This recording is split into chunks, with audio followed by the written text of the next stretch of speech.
Hey, everybody, just going to take a quick break from the show and tell you about Noom. Has Noom helped you? I believe it has. Oh, that's got an app. You can do tracking. It's terrific. It does. Noom builds personal plans that can meet individual needs. That's the thing. Takes into account any dietary restrictions, medical issues, other personal needs. That helps build a plan that works for you. And yes, so I know that you've had your own personalized program here that you've been working on. And it's weight loss This is weight loss results that last. They stick around because you get yourself into a lifestyle change. That's what matters. That's mainly it. You can't just say, I'm going to cut that out for a month and then go back to it. That's not what it is.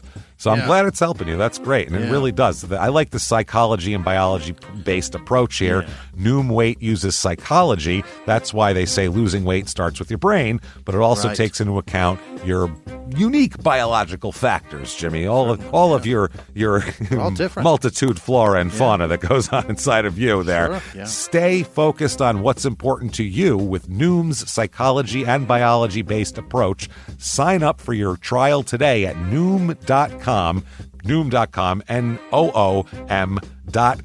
here. Based on 3.5-year study of actively engaged Noom users with minimum starting BMI of 25. Individual results may vary. Visit our website for more information.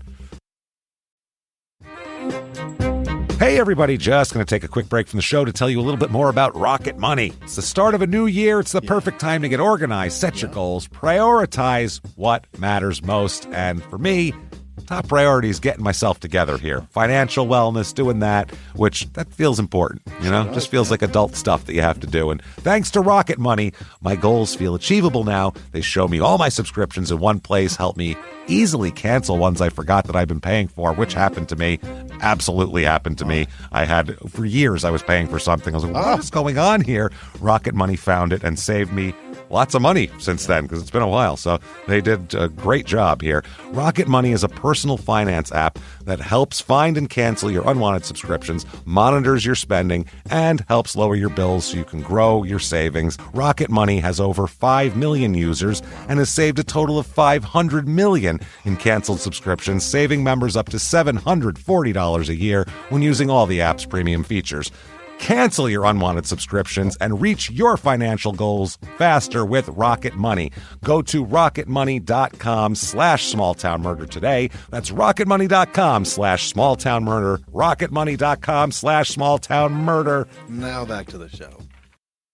Welch's knows some things make zero sense, like why the algorithm knows your music tastes better than you do. But zero sugar and full flavor? We made that make sense with new Welch's Zero Sugar. All that passion fruit or tropical punch goodness and none of the sugar. You gotta sip it to get it. New Welch's Zero Sugar. Let's fruit stuff up. This week, in Davenport, Iowa, an unhappy woman disappears from her marriage and family. But did she run away to start a new, better life? Or does the torso found in the river belong to her? Welcome to Small Town Murder.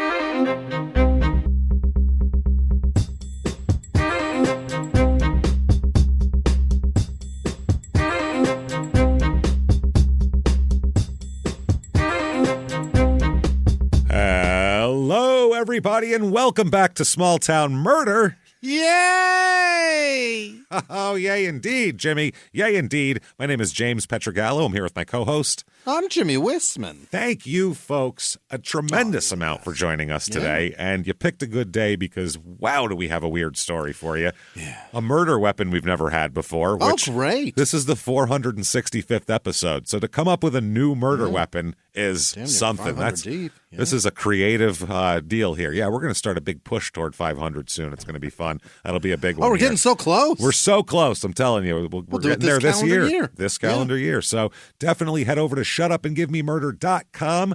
Why? Tickets to live shows. Oh, yeah. And merchandise. There's all sorts of shirts, new stuff up all the time. Everything from skateboards to coffee cups. It's all there. Any kind of logo or saying on there that you want. But tickets to live shows, they're going fast. Couple shows are already sold out. It's crazy, and thank you. One of the shows we had to open up another tier, so thank you for doing that. If you want to come to shows, definitely get your tickets early. Even Boston and New York in December are selling very fast, and Phoenix is sold out in November. So get your tickets.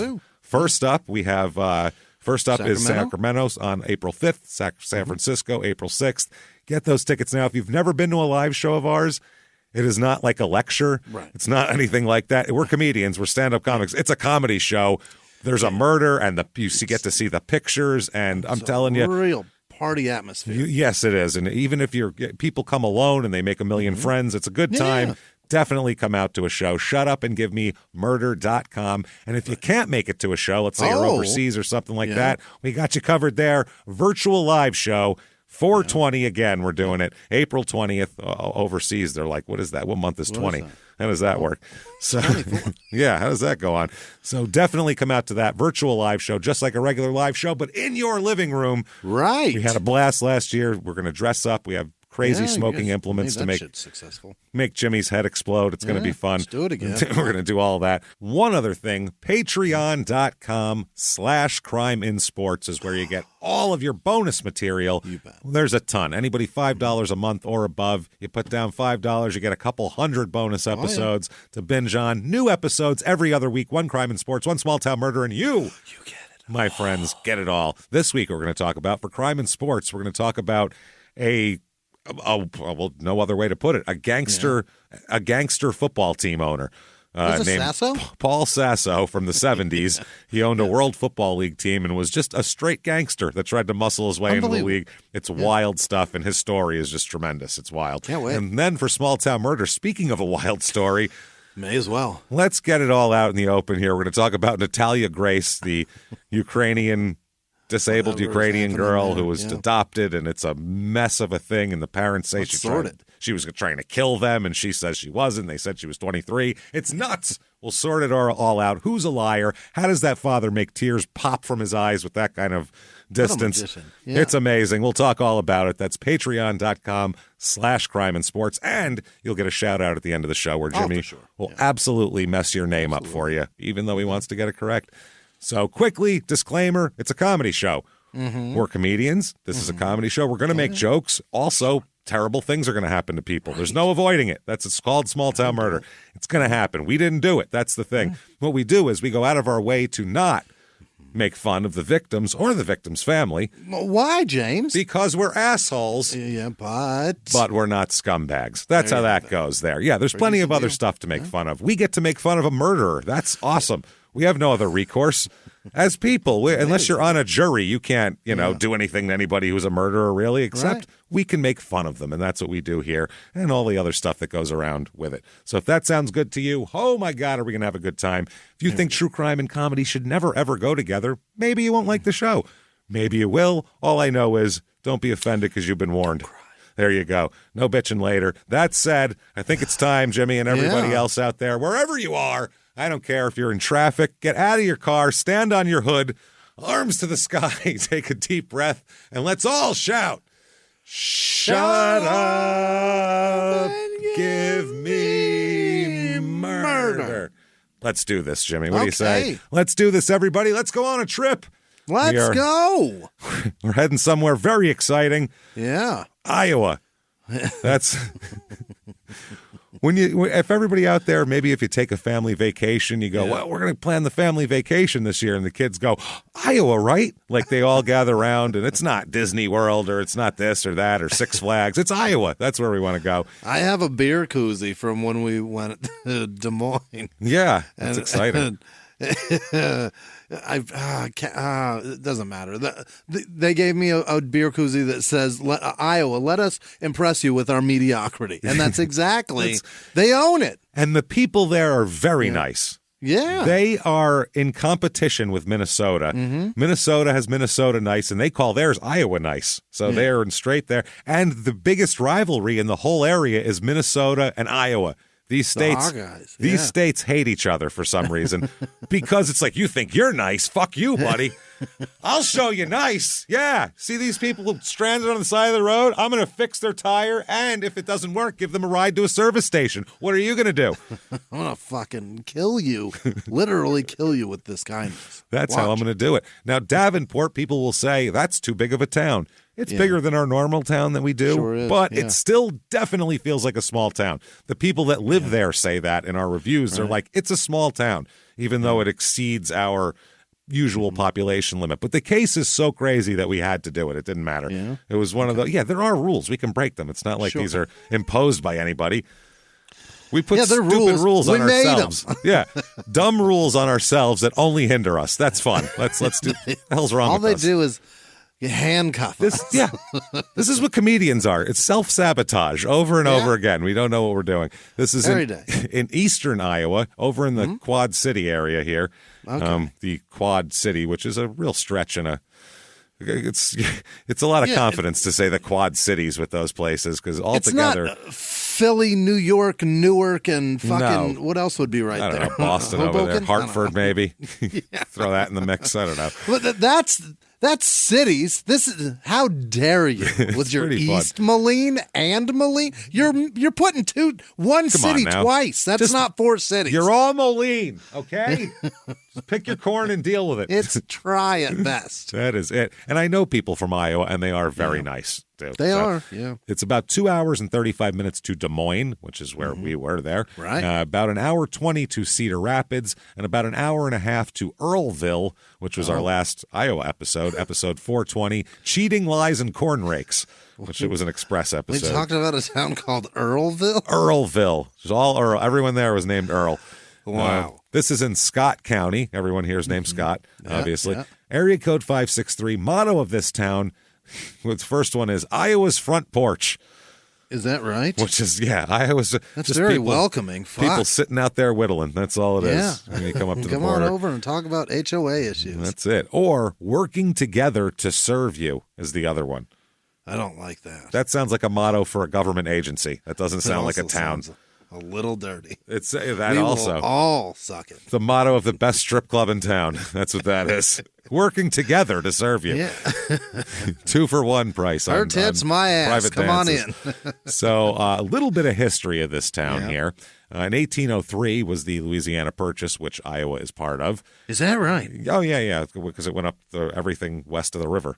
At that point. Fuck shit, that's way up, huh? It was everything west of the Mississippi they got at that point. So Lieutenant Zebulon Pike was the first U.S. representative to officially visit this upper Mississippi area. That's a name. With a Z? Zebulon. That's a fucking alien name. Are we sure he had an asshole and a belly button? Did we check him? Zebulon Pike sounds like a made-up... Yeah, I don't that's know if they checked him crash for an landed asshole, here. But possibly. I'm Zebulon Pike. Show me your gills, motherfucker. I don't think so. Let's strip him down and find his asshole, everybody. Make sure he's got a belly button. I don't believe it. So in 1832, groups of native people here was the Sauk, the Meskwaki, and the Kickapoo people were defeated by the U.S. in the Black Hawk War. Kickapoo. Yes, that's real. I'm sure it was a fair fight. Well, yeah, I'm sure the weaponry was totally even. So the United States government then concluded the Black Hawk Purchase, which is they beat them and then purchased the land. They beat the Black Hawks? Yeah, it's kind of like Mexico, kind of how that worked. Like the purchase was made for $640,000 in September of 1832. So imagine what that's now for inflation. I don't even know. Yeah, this is for $7 in comparison. For 6 million acres of land you got for that back then. It's smoking deal. The biggest fire sale on the planet. Yep, 11 cents an acre is what that was. Yeah, ridiculous. Man, it was named after Chief Black Hawk, and he was being held prisoner at that point by the U.S. Sauk Chief Keokuk, who had not been involved in this battle. And he's the guy who Black Hawk said, fine, you can do it. And that is the present-day Davenport area. So that's how that works. Also, that is like the best land as a native to have. I mean, granted, the winters are pretty harsh, I imagine, but you've got water flowing all the time and fertile like land. Bitch, but fertile land is the thing there. So and they completed a bridge across the river in 1856. All the steamboat companies were pissed because they were like, well, it's going to cut into our business here. We were the only way to get across. So on May 6th, 1856, which a couple weeks after it was finished, a steamboat captain deliberately crashed his boat into the bridge to try to fuck it up. Attaboy. Which is hilarious. He filed suit against the Rock Island Railroad Company for building the bridge. Yeah. Abraham Lincoln was the lead defense lawyer for the railroad company. Wow. Isn't that interesting? Yeah, it was a hung jury, meaning there nobody was awarded damages. So Abe came out on top because he was the defendant there. So sure. Famous people here. Laura Flynn Boyle is from here. Also, Otto Frederick Rowetter. Okay. He's the inventor of sliced bread. So, is that right? Best thing since sliced bread, Otto made it. He made the machine that sliced bread. You are telling me that the first sliced bread was from America? Fuck yeah. Yeah, they figured out, it's a machine. They figured out how to slice the bread. Yeah. Otherwise, it would be by hand. Yeah, that's interesting. Figured that was French. yeah. They'd be more Italian. They'd be more interested in bread. Yeah, they didn't even figure it out until fucking 1800s. But we like sandwiches a lot here, I think, maybe is what it is. Great point. You know what? How can I make a sandwich easier to make? I need a machine that'll cut my hamburger bun. I need that. That's important to me. Reviews of this town. Okay, here we go. 5 stars. Because we've never been there. What the hell do we know? Right. So let's see. I was at first worried about buying a house in Davenport, but my experience has been great so far. I was worried about it. You know what? That's so funny. It ain't bad. We have great neighbors as well, which helps. So, yeah. Here's another one, 5 stars. I like how natural disasters usually miss Davenport.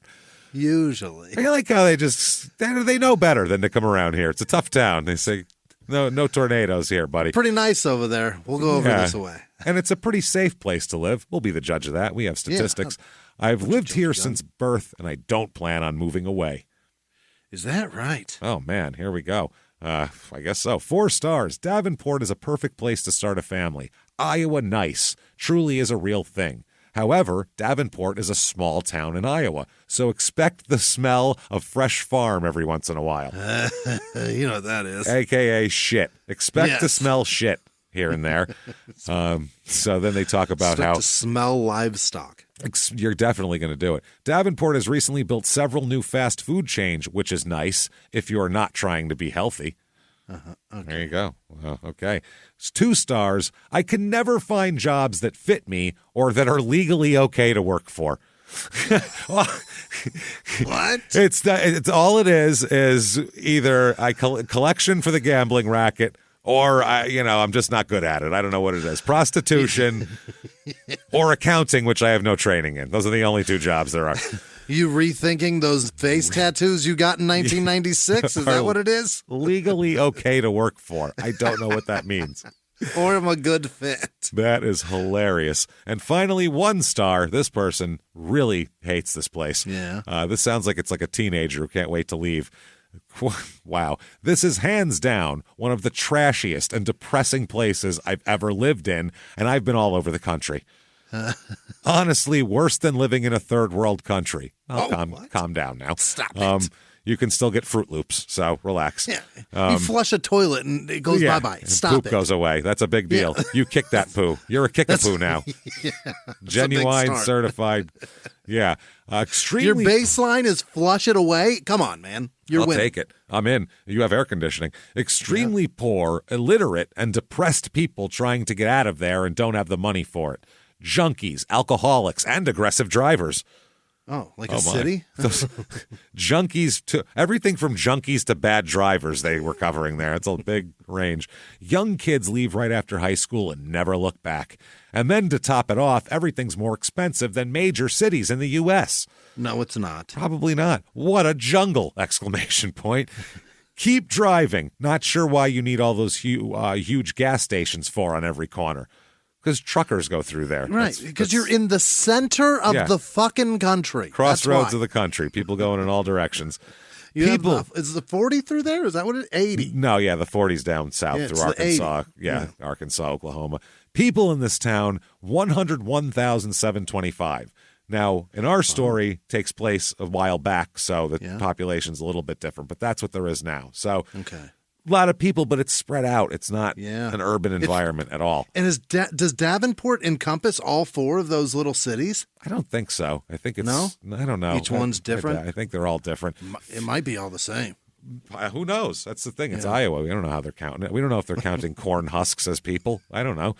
Or the cattle. 50.4% female, so about the national average, a few more females than males. Median age is like exactly the national average, 37 and change. Family here, 44.8% married, which is beneath the national average. Almost twice as many people that are single with children here as well. So, people are moving around. It's not too staid, we'll say. Sure. You know what I mean? People seem to be in motion. Race of this town, 74.7% white, 11.6% black. We got 2.5% Asian, 8.5% Hispanic. So you would think of Iowa, there's a mixture. You know what I mean? Yeah. Religion in this town, 49% are religious, which is just about the national average, and they're spread around pretty good. Oddly, the highest amount of anybody is Catholic here. Is that right? I wouldn't have known. There's a lot of Lutherans and Methodists and things like that, but Catholic 18.8%, 0.3% Jewish, so no singing today, but almost. In Scott County, last election politically here, 50.7% of the people voted Democratic, 47.2% voted Republican, 2.1% Independent. And the unemployment rate here is about the national average. Not bad. The median household income here slightly lower, though. Median national in the country, $69,000 here. It's about $56,000. So a little less, but cost of living is a little bit lower as well. Yeah. They're saying it's as expensive as a city in this. Yeah, it's fucking not. The median home cost here is $165,200. So Get fucked. You haven't been me? to a major city is what that says to me, because say that number one more again. $165,200, which literally I saw an article about a year ago in Phoenix, and it was the cheapest house in Phoenix that was inhabitable, and it was a terrible house in a terrible neighborhood, and it was $215,000. So unbelievable. That's what that tells you right there. The average in Phoenix is $450 right now. It's ridiculous out there now. So if you are planning to move here, we've convinced you, then damn it, we're going to help you out with the Davenport, Iowa Real Estate Report.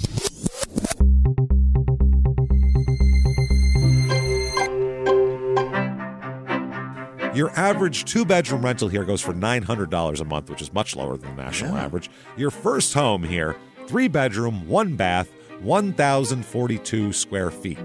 Yeah. And it's pretty goddamn interesting because it's there's a hill, and it sits atop a hill like a little house in a horror movie. Yeah. It looks like a little miniature horror movie house. Allison referred to it as the dump on a lump.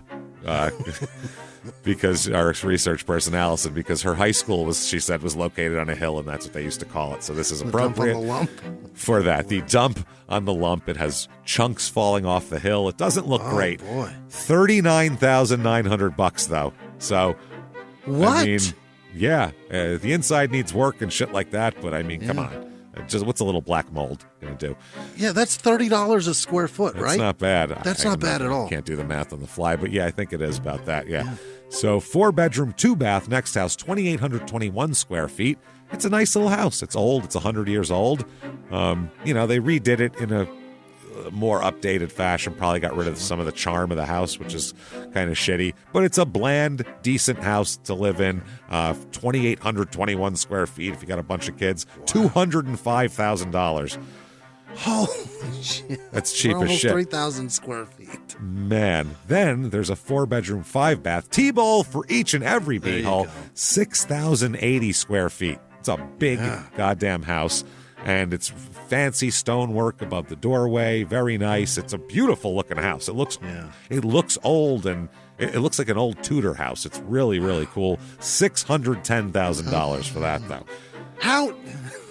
It's beautiful. That's though. what it should be, right? Anywhere else that house would be $2 million if you were in. It's a beautiful home. I mean, honestly, it looks gorgeous.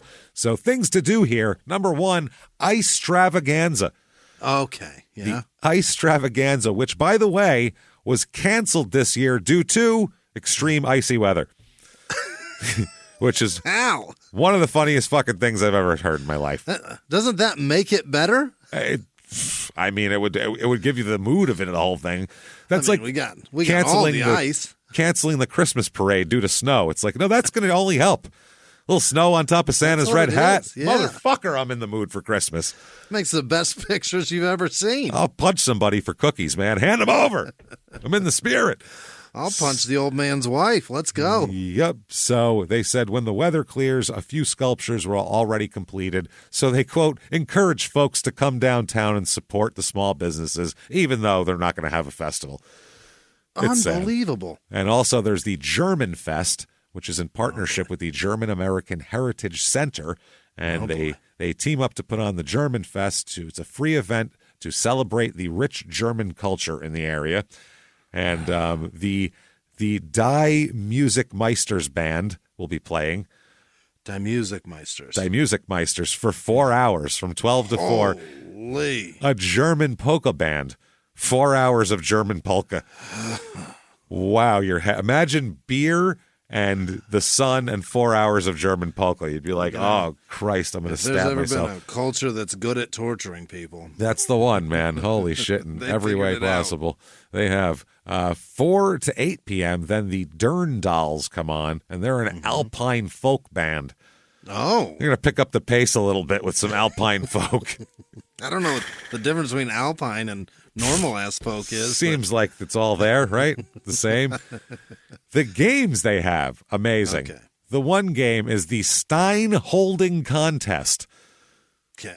Stein, like a big beer mug. Yeah. A game in which participants try to hold up a full mug of beer for as long as they can. 2 contestants will award each champion 2 contests. Each champion gets a $25 gift certificate to a bar. That's what you win. The winner gets to drink it. The winner gets, they both do. Also, the Hammerschlagen, which is a game in which participants compete against each other to drive nails into a wooden stump, 1 hit at a time. And then what is this? Then there's the inflatable axe throwing, which seems like it defeats the whole purpose because it's not. Those don't go very far. Nope. And food and drink, I just saw Rob Smokin' Jays is up here. That's a food place serving brats and burgers and sauerkraut with a winky fucking weed smoking name. Yeah. So beer fart food. Beer fart, yeah, definitely. You're going to have a lot of beer farts after this. God. The Hammerschlagen itself. That's what they call it, the Hammerschlagen. Your post-festival beer farts. I need a nap. I am a Hammerschlagen. Honey, that was a Hammerschlagen of a fart. Jesus, I got to leave the room. People are, oh my God. Crime rate in this town. This little safe town, everybody said. Yeah. Property crime, almost double the national average here. Jesus Christ. They will steal your corn, my friend. And then violent crime, murder, rape, robbery, and, of course, assault, the Mount Rushmore of crime, about 50% above the national average. Is there a fucking college here? What's going on? What is happening in this place? What is happening? So wow. That sounds terrifying for a small town in Iowa. Not anything you would have thought it was. No. That said, let's talk about some murder here. And this is, wow. Like I said, we have a new murder weapon this week. Never happened before. Is this their mortgage paperwork because everybody can afford one? No, they're doing fine there. They have a house they call the Castle House that people are going to talk about. Oh. Which sounds really impressive, but it's not that impressive. But for the area at the time, I guess it was really, really nice. Right. So let's talk about this, first of all. Let's talk about a woman named Joyce. Her name is Joyce Amelia Monahan. She's born in 1949. Yeah. And she is the only daughter of Virginia and Eugene Monahan, which sound like your parents. That sounds like parents right there. Ginny and Jean. Ginny and Jean. They're from Granite City, Illinois. Mm-hmm. That's how they're salt of the earth, from Granite City. You know what I mean? Her father is a teacher and her mother's a homemaker. I mean, this is like middle America, mid-20th century when that shit was possible. Yeah, it's impossible today. Oh yeah, teacher and you can't. And they had 2 other kids too, so 3 kids, 5 mouths to feed, 1 teacher, a family of 5 owning their own home, and that's not going to happen. Hilarious. So, her mother's a homemaker, father's a teacher. She has 2 younger brothers, so she's the oldest of the group here. She graduates from Granite City High School and becomes a secretary with the Mississippi Glass Company in St. Louis. Okay, very exciting, going off and doing that. So that's what she does. She is very conscious of her looks, everybody says. Her mother especially says this. Said she was never the type to, go out to the store without makeup on and that kind of shit. Like if she's leaving the house, it's an appearance she's making. So she's going to make her appearance correct. Yeah, that's how she is. She meets a young man in 1968. Okay. Young man who had graduated from college and was currently at the time in chiropractic school in St. Louis. So that's why he was in St. Louis, is going to school to be a chiropractor just like his dad. So his name is James Clint. I guess Klindt, Clint. Yeah. So Clint with a D. So his parents are Dr. And Mrs. D.A. Clint, which sounds very fancy. His dad's a chiropractor, has his own practice and his own building and all that kind of thing. So he attended Iowa State University and then went to the Logan College of Chiropractic in St. Louis. So that's how she gets there. Now they don't realize. They're the type of family that has money and they remind me of The Sopranos in a way. That remember how in The Sopranos, if you watched it, they constantly would say, "Did we give AJ too much growing up? Maybe that's it." And they go, "No, we didn't give him too much." Meanwhile, obviously he had too much. He had everything. Fucking drum sets, and they're like, "Here's a brand new car." It's crazy. So they gave a freshman in high school a drum kit and let him play it while they were home. while dinner was going on. Yeah, that's the thing. If I could have saved up my money and bought a drum set, my father would have been like, "Very nice. Now you're never allowed to play that. Thank you."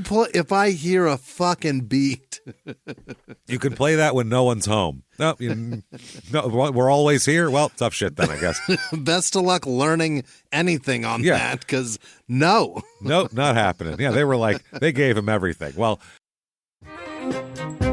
Hey, everybody, just going to take a quick break from the show to tell you about the safest sponsor ever, Simply Safe. Absolutely. These people will keep you safe. It's amazing. You know that every 26 seconds a burglary takes place in the United States, according to the FBI. That means that by the time this podcast is over, dozens and dozens of homes will have been targeted, ransacked. God knows what happens here. So protect your home before it's too late with Simply Safe proactive security system. Simply Safe helps stop threats before they even have a chance to break in. Named Best Home Security System by U.S. News and World Report 5 years in a row. And by us for about the last 8 years as well. If you trust us, believe me, you want Simply Safe. So visit simplysafe.com/small to claim 50% off a new system with professional monitoring plan and your first month free. That's simplysafe.com/small. There's no safe like Simply Safe. Now back to the show.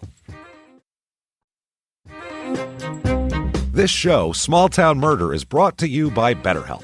Get yourself some therapy, everybody. Honestly, here. We often hear about, red flags that you should avoid. Hey, that's a lot of a thing. It's become a real phrase now, real cliche. But why don't you focus also, you look at like green flags in friends and partners. Look for good things as well. Right. And maybe you're not sure what that looks like, though. Therapy can help you figure that out. What are positive things? What are the green flags? And then you can practice them in your relationship. It's absolutely a fact. And so, honestly, we absolutely are huge advocates for this. It really, really helps. BetterHelp is fully online, making therapy affordable. It's convenient. They serve over 5 million people worldwide. You can access a diverse network of more than 30,000 credentialed therapists, wide ranges of specialties there. Here's the coolest part.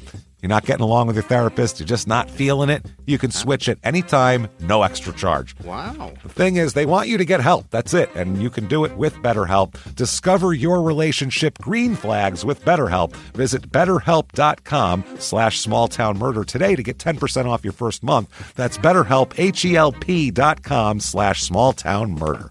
Now back to the show. Geraldine, his mom, said she believes that her son received no more material things than during his upbringing than any other kid in the neighborhood. Okay. She said it wasn't any better than anybody else, which is hilarious because he's an only child of a doctor, a chiropractor, but he makes good money. He's got his own practice. So he said they're from a working class area in West Davenport. That's where the chiropractic office is and where they live. So she said that same things everybody else had. Like in 1966, his graduation present from high school, every parent gives their kid a graduation present from high school. We got him a brand new Corvette, like every kid gets. He got a car. Not a car. Not a he car. He got a 66 Corvette. He got a fucking awesome, sweet vet. That's what he like. Oh, my God. Here you go, son. Right off into the sunset with fucking women hanging off of you like the 18-year-old girls fucking just... You know it was a convertible. That in 40 years will be fucking iconic. Yeah. You know that it was a convertible and it was red. Yeah. You know what I mean? It was a fucking white leather interior. White interior or white with red. But one way or another, it was red and white. Hot That's shit. a badass car. She said he didn't get anything more than any of the other kids. What'd you get for high school graduation, Jimmie? Newspaper clippings from the Denver Chronicle of the Broncos' victory in the Super Bowl 4 months earlier. My parents dodged that bullet when I didn't graduate high school. Unfortunately, I didn't get a new Corvette for my GED certificate when that came in the mail. We didn't all gather around for that one. I got newspaper clippings of an event from 4 months ago. Awesome. There you go. Take that, kid. Enjoy the rest of your life. Jesus Christ. Maybe this will help you go to college. Maybe. There you go. Sure, yeah. Perfect. College application. I know that John Elway has back-to-back Super Bowls. Let me quote you an article. You have it memorized by then.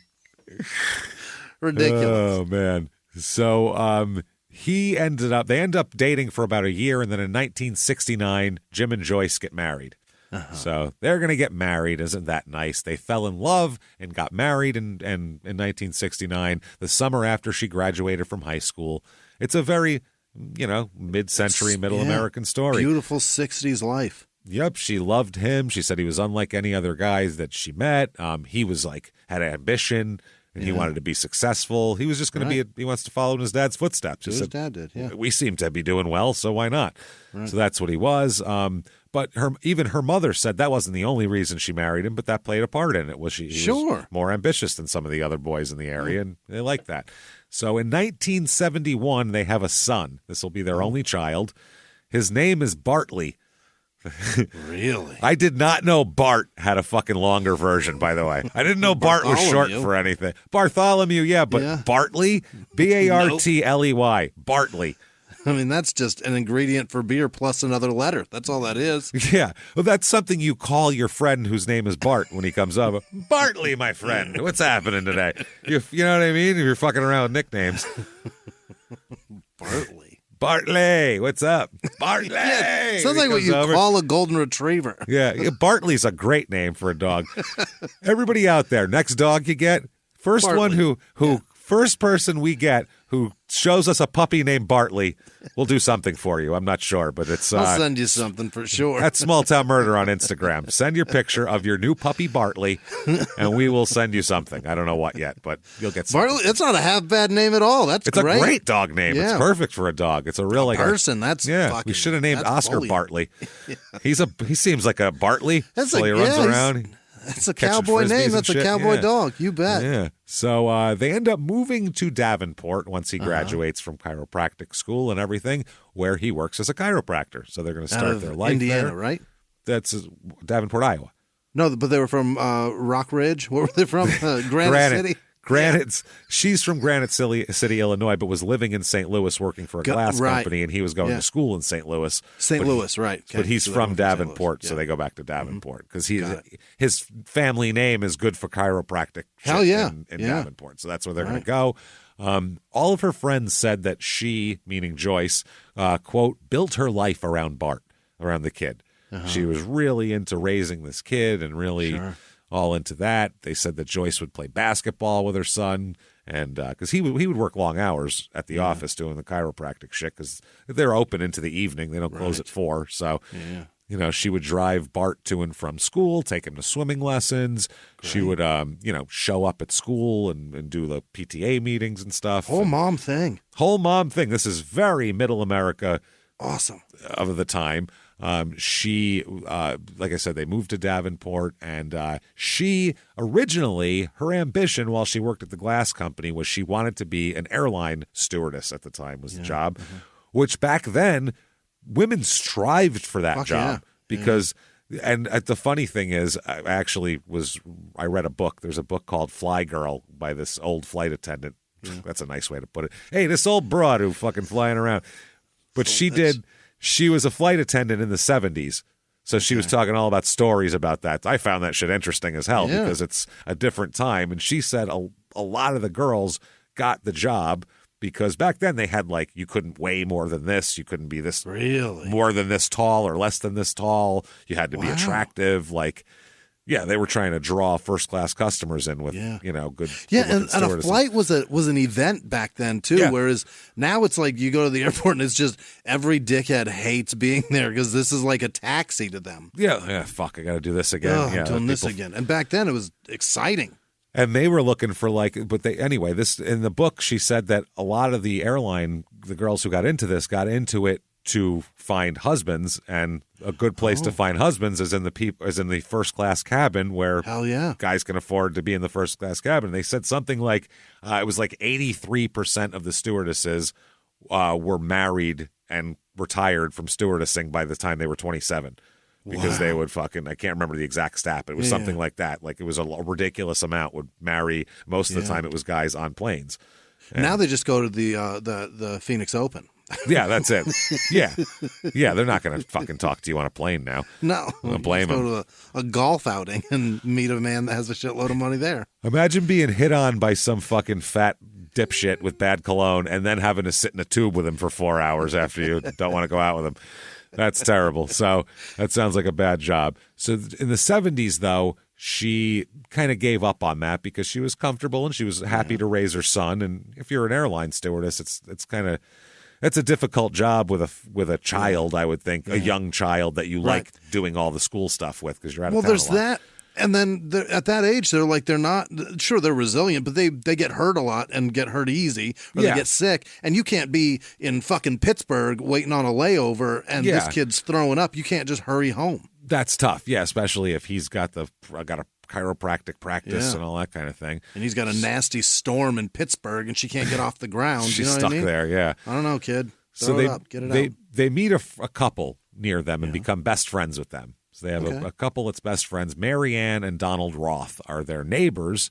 Before they move into this house that everybody calls the Castle House, Joyce and Jim live 2 doors down from Mary Ann and Donald Roth. And the Roths were having a garage sale one day when Joyce walked up and started talking. Just introduced herself, and all four became instant friends, couples friends. Jim and Don would make booze in the basement. They were they were making they made beer and they made other shit too. They were doing that. And Joyce and Mary Ann would go out shopping and making cookies and taking the kids for walks and all that kind of shit. So everything was, every couple has couple friends they hang out with, and that was theirs. So this continued after they moved into the Castle House. They still would, even though they weren't 2 doors down anymore, they still hung out just as much. They'd come over and do everything together. Joyce, Mary Ann describes Joyce as a kind person who's very humble, very understanding, a very loving mother, very loving daughter. She liked to work out back in the day, and she said this was before that was really a thing.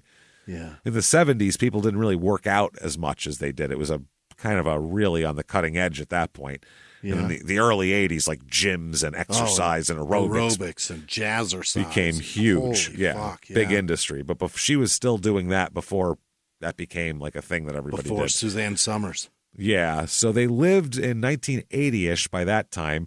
They're living in this Castle House, which at the time was a $100,000 house, which was... That's a monster. We're talking in 1980, it's $100,000. So it's 1980 Davenport, $100,000. Right now, the median home cost there is $150,000, right? And that was 5 years ago.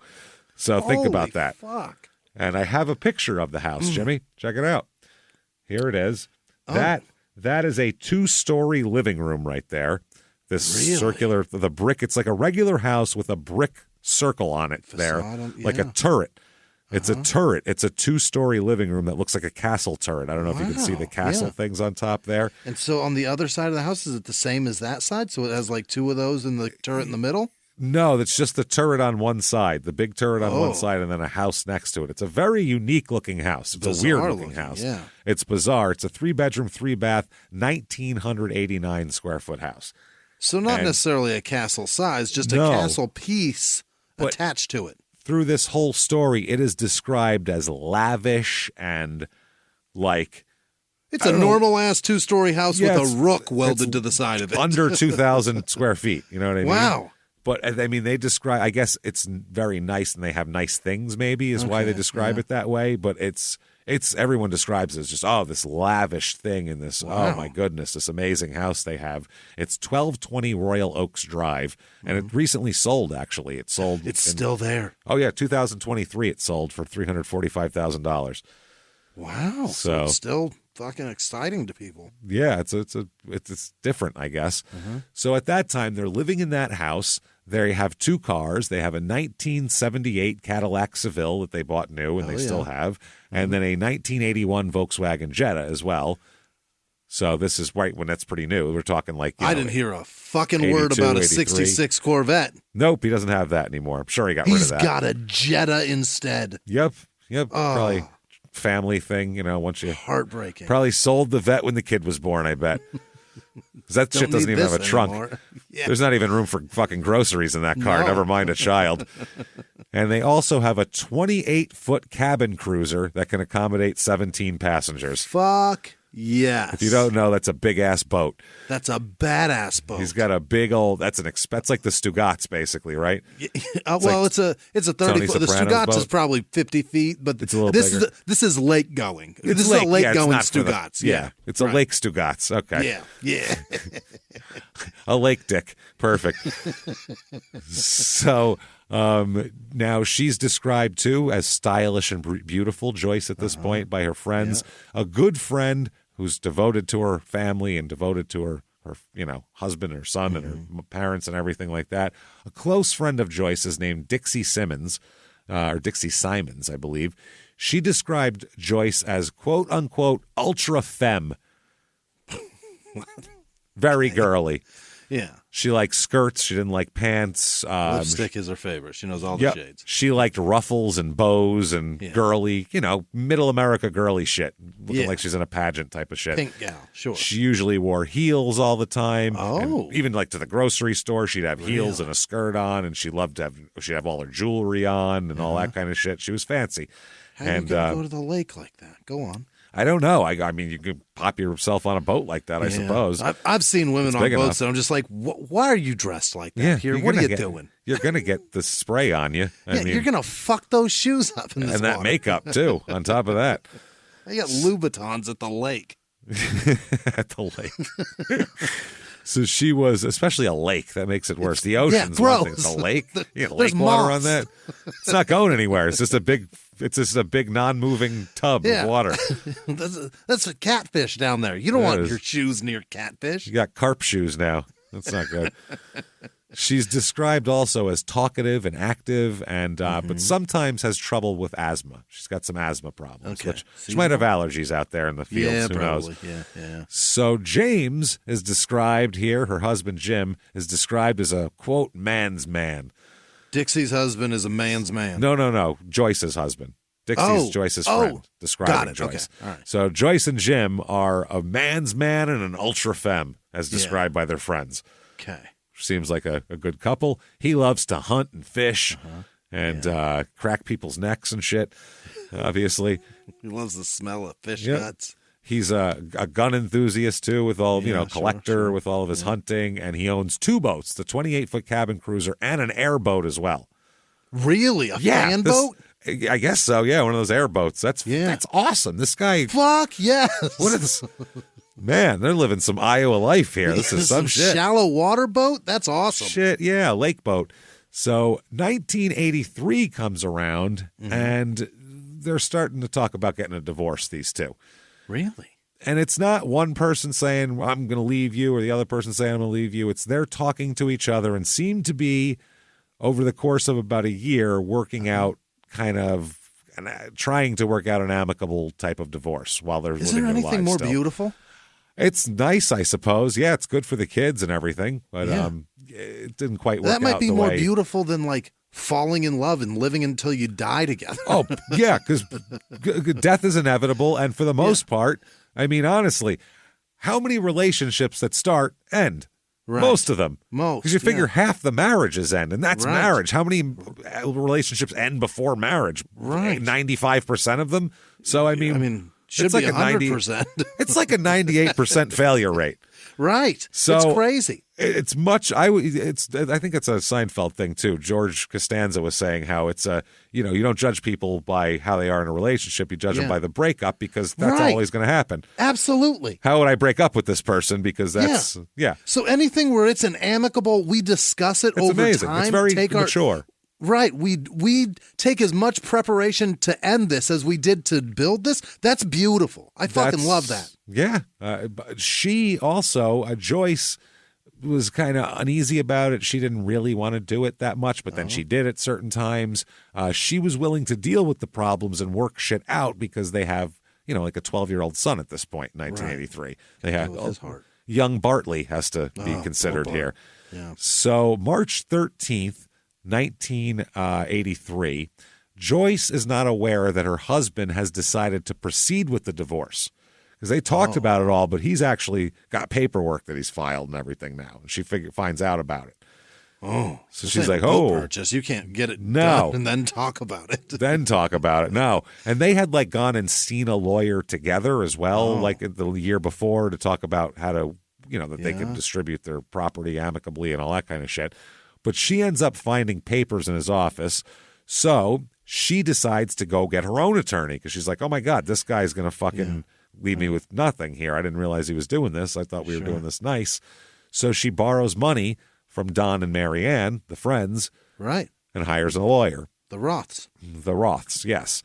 So this was, by the way, they had been talking about the divorce, and they were going to have an uncontested divorce. Okay. That's how it was working. And then all of a sudden, this guy has papers, and it's a totally different thing than they discussed. Oh.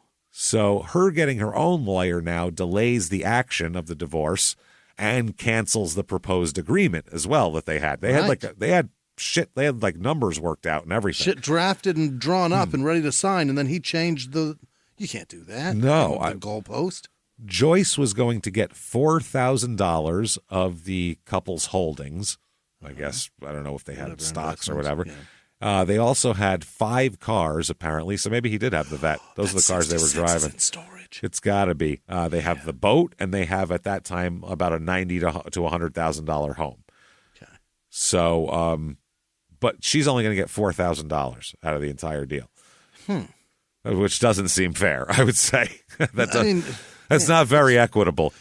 So I get 5 cars, 2 boats, and a castle house, and you get, here's $4,000. Enjoy. That doesn't seem right?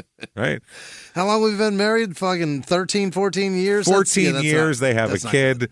No. She wasn't banging half the town or anything like that. This is you can't do that, man. No.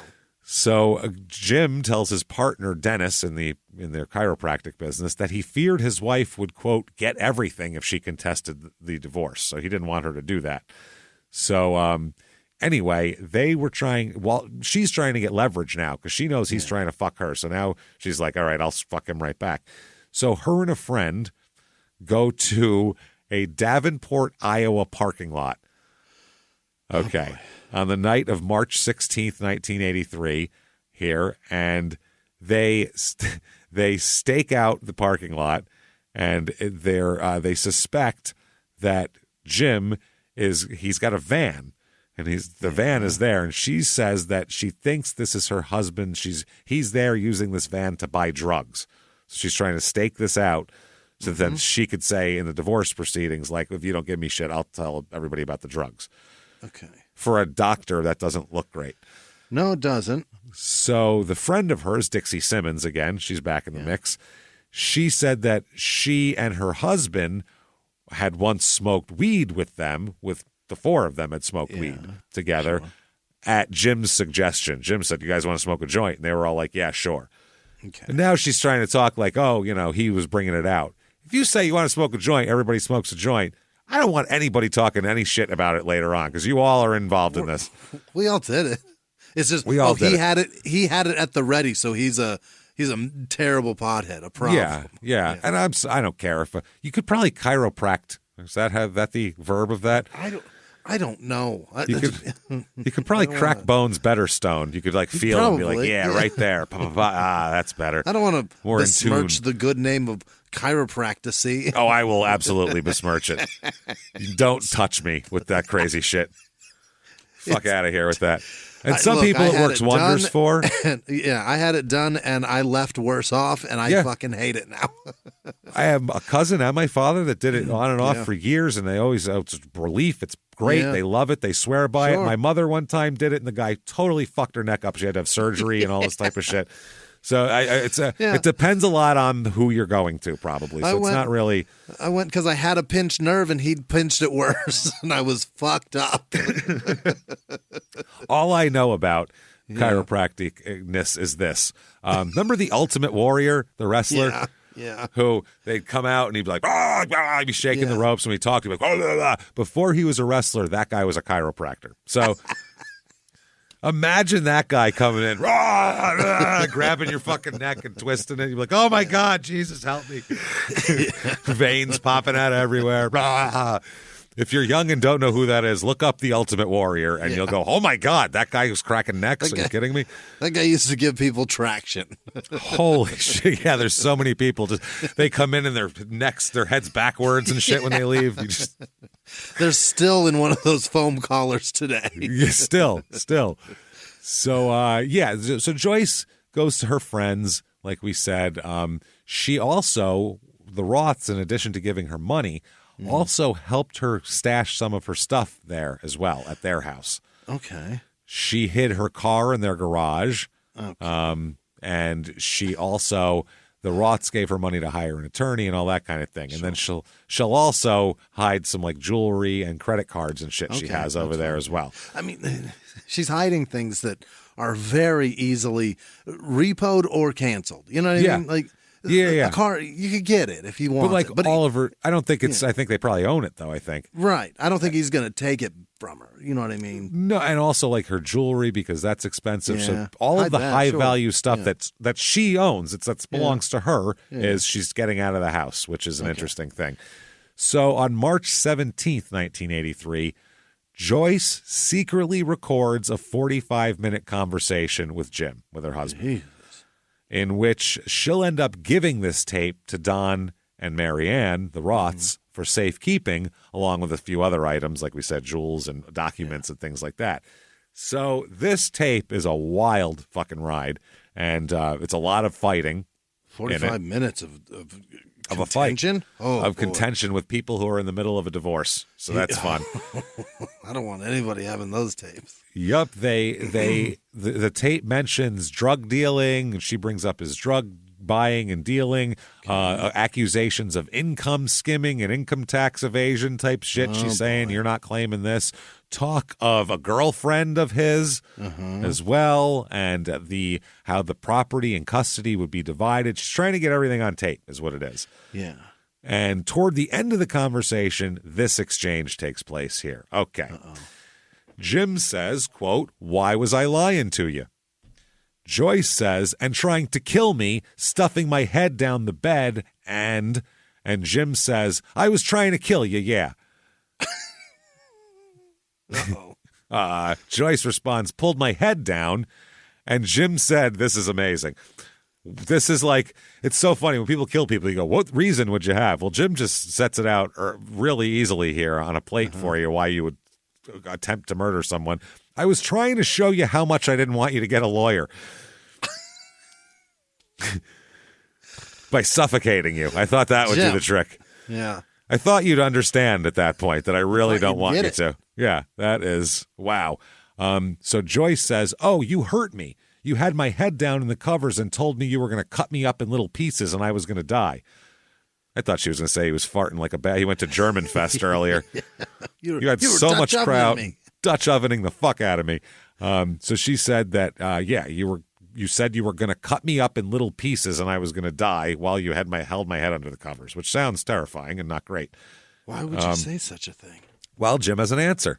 Okay. Because she said, that Jim says, yeah, that's dramatics. He was just being dramatic, is what he said. He said that in the heat of the moment, or she's being dramatic that he didn't say that? Him. Oh. He's saying, like, I run off at the mouth. You know how that is. Yeah. Sometimes I'm going to hyperbole.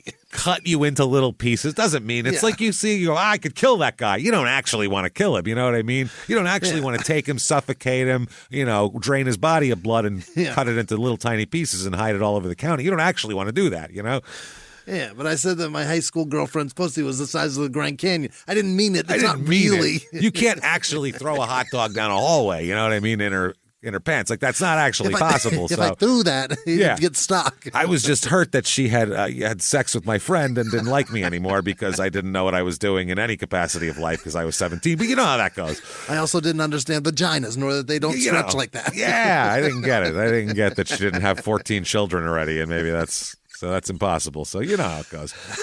So that's dramatics. Then he goes, yeah, that's dramatics. Anyway, he anywayed that conversation. He anywayed a very specific threat. She said, you held my head down in the covers, told me you were going to cut me up in little pieces and I was going to die. He gave a 3-word answer, which was, yeah, that's dramatics. And then, anyway. I don't think the jury's going to like that. That is some balls right there. She said, anyway, I can hardly wait to see, just to see the file for you, what you get. You're going to get less than this. You're going to get less than what I give you. So he's saying that the $4,000 you were going to get was a lot compared to what you're going to get now. Be thankful? Yeah, be thankful. And at one point in the 45-minute conversation, he said, quote, I hate you. I have to get rid of you. But that could mean from the house, from his life. I mean, that's... Oh, my God, I said that. That's what I mean. That could be out of context. That sounds terrible, obviously. But it's a bad read. We don't really know what the context is. So she has this tape, which seems like she gives this to her friends for safekeeping because she doesn't want him to find it and destroy it. And she thinks this will come in handy in the divorce proceedings, obviously. Yeah, clearly. Obviously. So they did. Marianne says that her husband, Donald, suggested that Joyce leave the tape with them because, quote, if Jim gets that tape, he's going to be very angry that you recorded him because he didn't know he was being recorded. So that's March 17th. She gives them the tape and everything like that. March 18th, no one can find her. Okay. No one can find her. She's gone. That was the day before? The day before, she gives the tape to her friends for safekeeping and moves some more of her stuff there, and she just disappears on the 18th. No one can find her. And she's not the type of person who, she goes for a day sometimes. Right. All of her time is accounted for. Yeah. She's got the 12-year-old that she does all the care for. So, he needs to be picked up at this time. She's going to make dinner for him, and she's going to do all these things. So if she disappears, it's not normal. Right. So her friends launch a frantic search for her all over town. It's not that big of a place, so they're looking all over. They actually find her car. Oh? They find her car. It is at the Moline Holiday Inn. Yeah. The Holiday Inn. Not East Moline. Not East Moline. Let's be specific here. South Davenport. So she's gone. They call the police. They contact her parents. They contact the police. They say, we found her car. She's not checked in at this hotel. No one's seen her around there. We can't find her. She didn't pick up her kids. What's going on? Or her kid. So the Roths say, I don't know if this will help, but here's this tape she gave us yesterday. Listen to this TDK. There's some shit here. There might be something on this Memorex for you. So... Hey, everybody. Just going to take a quick break from the show to tell you a little bit about Sono Bello. The most known secret with celebrities and influencers and all these famous people is so many of them have had lipo. They've had lipo, whether it's a little touch-up here or a total makeover. Yeah. Nobody has a perfect body. That's the thing. No. They may look like it on TV, but there's things that help that. Absolutely.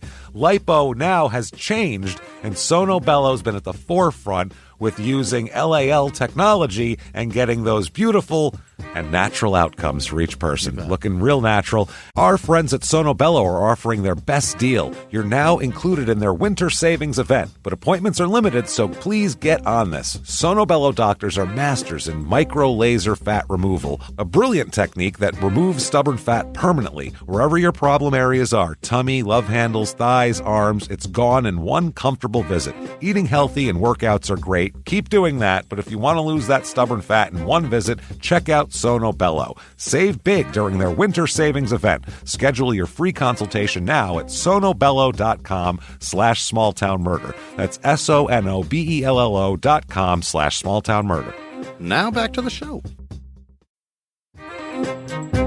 Hey everybody, just going to take a quick break from the show to tell you a little bit more about our stylish friends at Quince. That's right, let's go elevate your styles, people. Yeah. Get it going, look good out there, and you can do it now without breaking your wallet, without breaking the bank, because at Quince, you can get high-end, versatile pieces at prices we can all actually afford, which is very nice. You want to get good stuff that lasts and it's good, and they have quality stuff that's very affordable, and you can do like we did, upgrading our stuff here, while still being a very reasonable price. Quince only works with factories that use safe, ethical, responsible manufacturing practices, along with premium fabrics and finishes. It's all quality stuff. You're going to love it. Trust us, it looks good.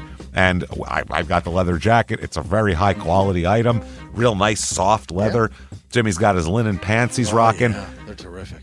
Come on, be like us. Be fashionable. Get in there with Quince. Indulge in affordable luxury. Go to quince.com/smalltownmurder for free shipping on your order and 365-day returns. That's QUINCE.com/smalltownmurder to get free shipping and 365-day returns. Quince.com/smalltownmurder. Now back to the show.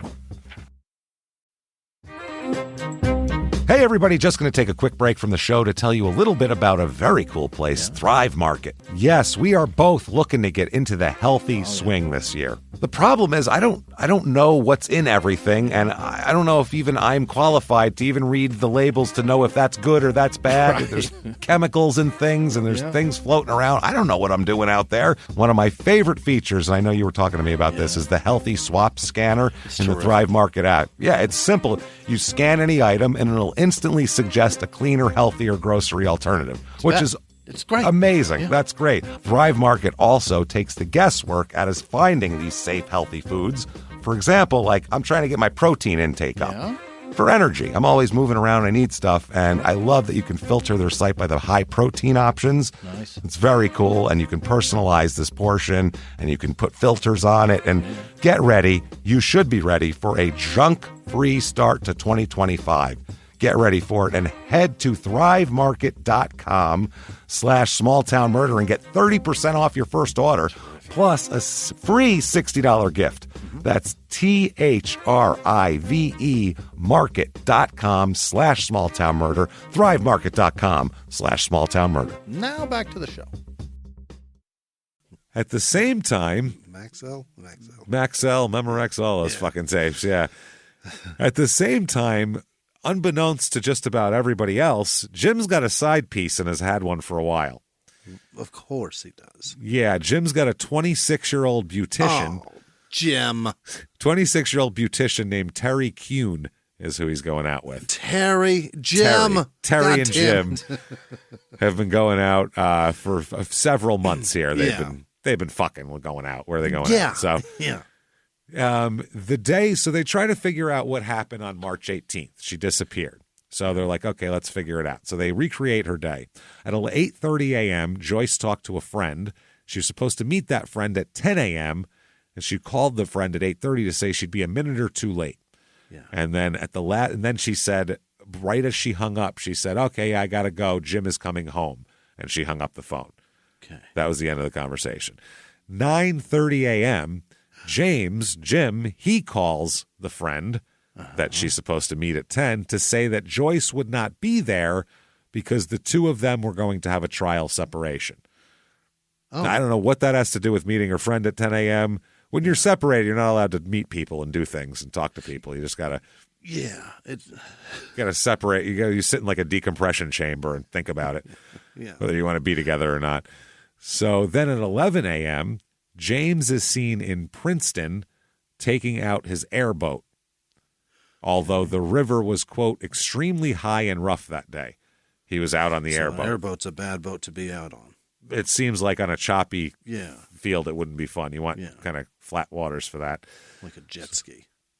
So later in the day is when relatives found Joyce's car, which is the Jetta, at the Moline Holiday Inn. So they talk to Jim, the police do, and they go, where's your wife? Yeah. And he says, I have no fucking idea. Then later on, he stated that he found the car. He tells them, I found the car at the shopping mall, and I moved it to the Holiday Inn. What? Yeah. So that's what I did. Why would you do that? He said that he moved the car to the Holiday Inn, moved the seat up so it looked like his wife drove it there, then disabled the engine, took like a cord, a thing out or something, a fucking coil. Plug out or coil or some shit out, and went to the nearby airport for a ride home, which seems like very inconvenient. I'm done with this broad. I'm going to take her car. Yeah. I'm going to move it from this shopping mall where I assume she could be inside at Macy's buying something. I'm going to take it to the Holiday Inn. Yeah. Make it so it won't work anymore. Yeah. And then make sure it's up where my wife sits. Cause it's like a prank that you do to your coworker and move the car around the corner. Yeah. Like this is dumb. It's weird. And far away. Like she would be so stranded. So fucked at this point. And then, in a matter of complete inconvenience for him, now he's at the Moline Holiday Inn with no ride home.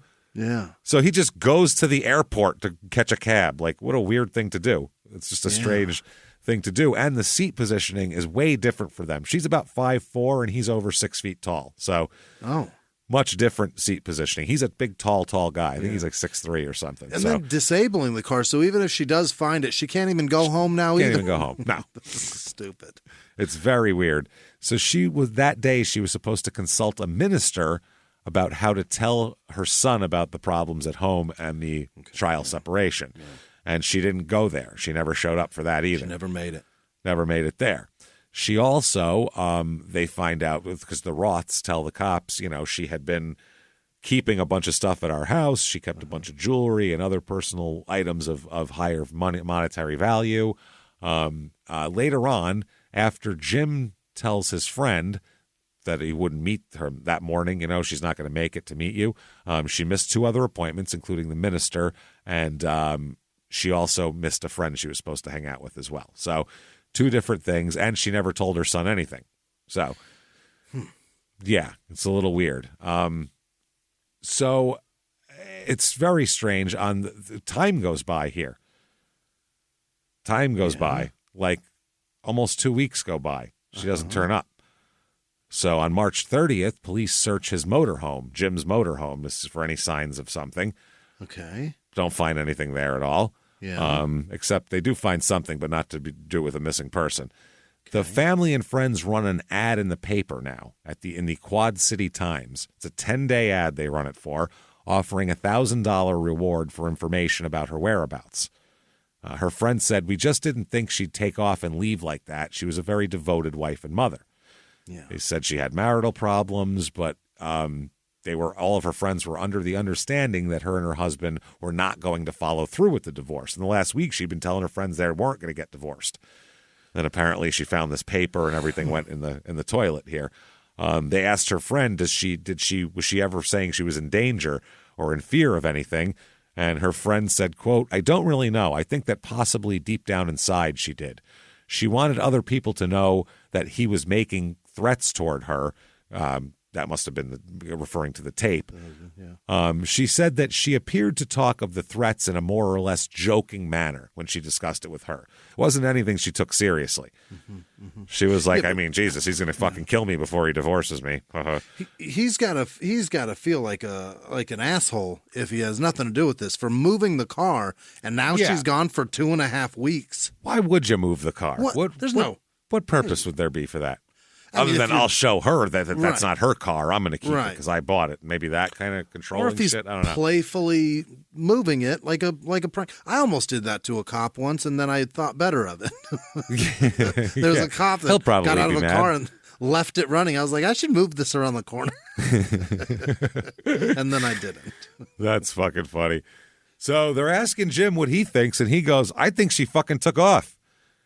He said, quote, this is his quote, she took, well, what I'd consider to be all the valuables I had left. It's a divorce, so I guess she's entitled to it. Yeah. So he's telling people, I don't know, she took all the expensive shit in the house and now she's gone. So on April 16th at 9:15 a.m., 2 commercial fishermen, that's never a good sign. Nope. Spot one in some their nets. No, they spot something floating in the Mississippi River off the Bettendorf shore. So they call the authorities here, and they end up, it's just inside the western limits of Bettendorf, and parts of they find this, they pull it out what this item is, and they find it is a unclothed lower torso of a body, of a human body. Lower torso. Like below the arms. Yeah. Section. Yeah. Your fucking midsection. Yeah. Hips to navel above, I guess. Unclothed. Then about 5 hours later, because they're looking for shit now, a stomach Oh, wow. and some intestines are discovered floating nearby, and they pick them up too. The guts. The intestines floating The around. internals, yeah. Yes, and a stomach, my. just a stomach on its own, Jesus. floating nearby. So not a belly, the stomach. No, the actual organ of the stomach inside. So the police, they go, well, who the fuck is it? There's 2 missing women in town at this point, by the way, in this area. So, like, is it one of these missing women? Is it somebody else? Yeah. Who could it be? Now, out of the 2 missing women, one is Joyce and one's another lady. The other lady's found alive, like, the next day. Wow. Definitely not her. She's good. Well, that narrowed it down. Intact. They said, you got your intestines? And she poked around, so I think so. And they were like, what never about mind. your stomach? Is that good? Have you eaten today? Everything went fine? Never mind then. So she's found alive, and then there's Joyce, who still hasn't been found. But they don't know. So the body part, they say right away, this part of the torso has no surgical marks or scars like that of any kind. Like never had like an appendix removed or whatever, anything like that. There's gallbladder. a couple very obvious surgical marks, but apart from that, that might be identifiable with a surgery is what they're talking about Medical here. Record. Because there's no DNA in 1983, so they're just trying to figure this out by. They hope there's a tattoo or a fucking surgery on it because that's the way they can figure it out. Otherwise, they're like, white lady's torso. Don't know. Just a random white lady torso. So the portion was about from the navel to the mid-thighs. That's quite a bit. That portion. The pelvic portion is really more accurate here.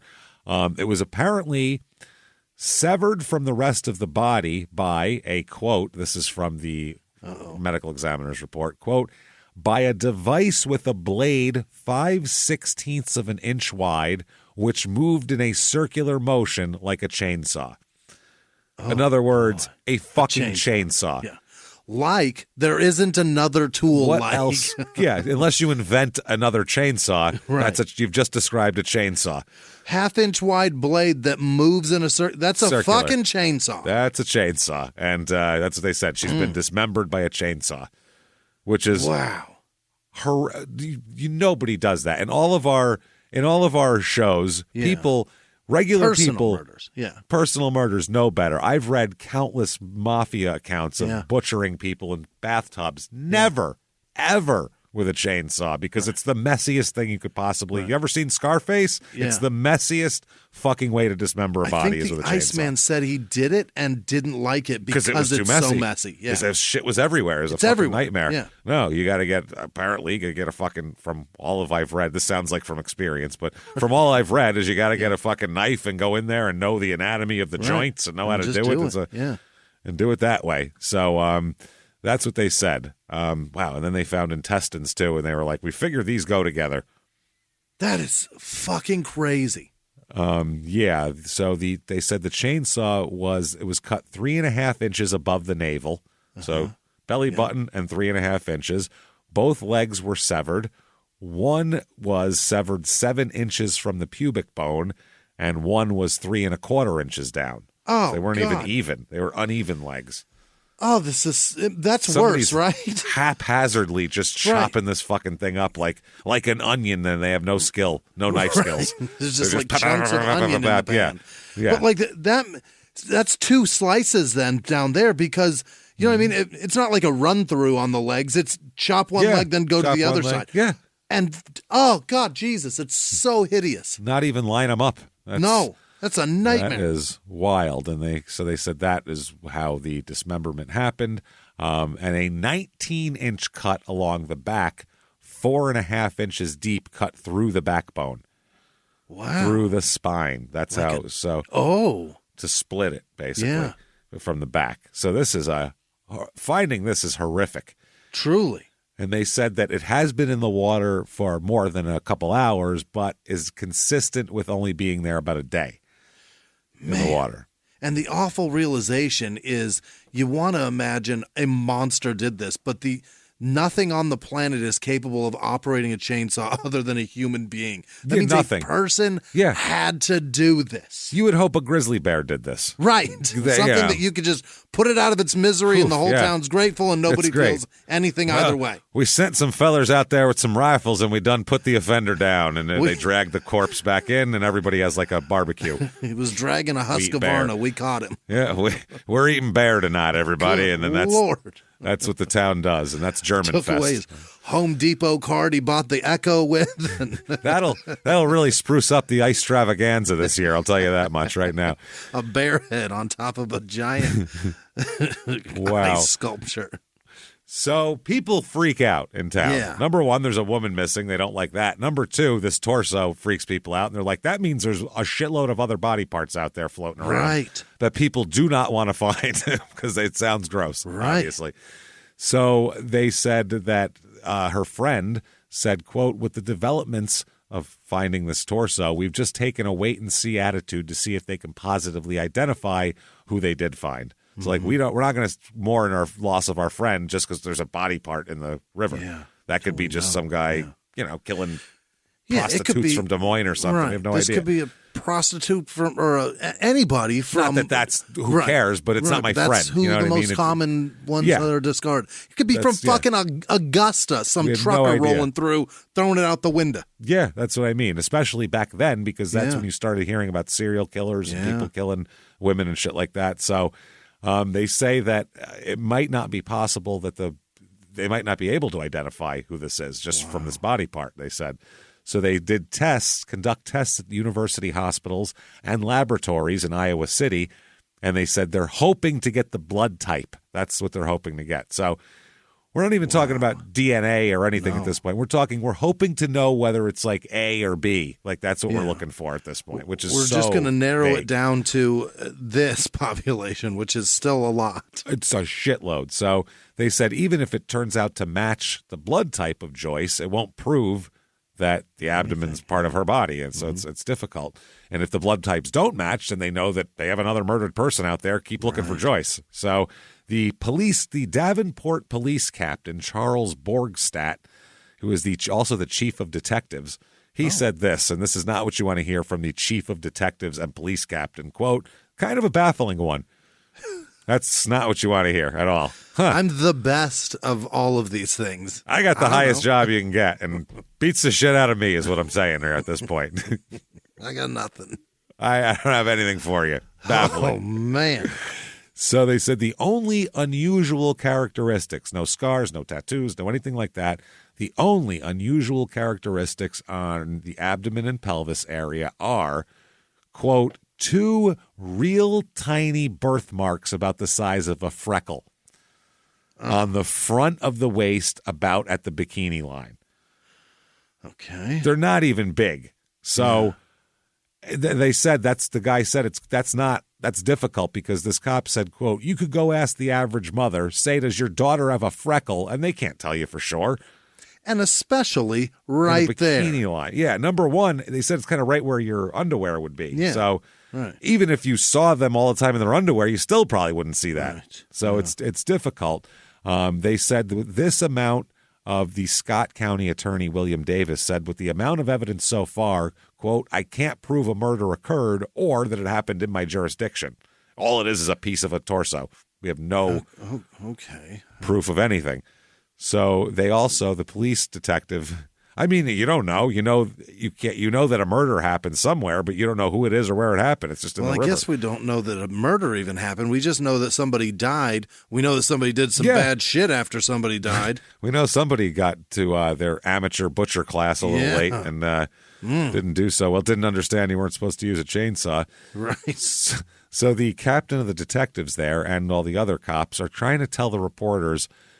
They're cautioning them against drawing any conclusions from what's been revealed so far, they said. Okay. The one cop said that he felt that some news reports were, quote, coming down on Jim Clint, maybe a little too hard with a lot of their innuendos. Okay. So basically, a lot of these papers are like, the husband's obviously responsible here with the car thing and all that. And this guy's going, slow your roll, not so fast. I think maybe we're taking this guy a little bit too much to task, which is interesting. That is Iowa nice. That's Iowa nice. Let's give him the benefit of the doubt. Yeah, his wife's missing, and the next day, and we find a torso, and then we say, yeah, it's been in there. Oh, not consistent with the day. It was consistent with it being there since March, so a month. Okay. Yeah. That's what they were saying. It was a month. Yeah. So, it's consistent. Everything works out. But, we can't. Let's not. He's playing musical chairs with the cars. If the man's sitting next to you, still buy him a beer, is what we're saying. I mean, let's not be mean here. Holy. He did make a point here. He said if Joyce Clint would walk in that door right now, we would cancel our investigation and that would be it. Well, that goes for any murder, really. Yeah. Where there's you can't find a body. Yeah, if they walk in, then it's probably not dead. Wow. Doesn't stop John Walsh from calling everybody a scumbag. Yeah, slow life scumbag. He also said this at the same time. He said that, we don't know anything. This is what he says. Calm down. Don't jump to conclusions, this detective captain. Yeah. Now let's stir up some internet level conspiracy theory shit before the internet. Do? Yes. He said that, he ponders the possibility of even a more bizarre twist. You never know.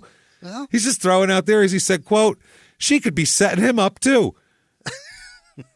She disappeared, found a corpse, chainsawed it to pieces, and planted it in the river to set up her husband.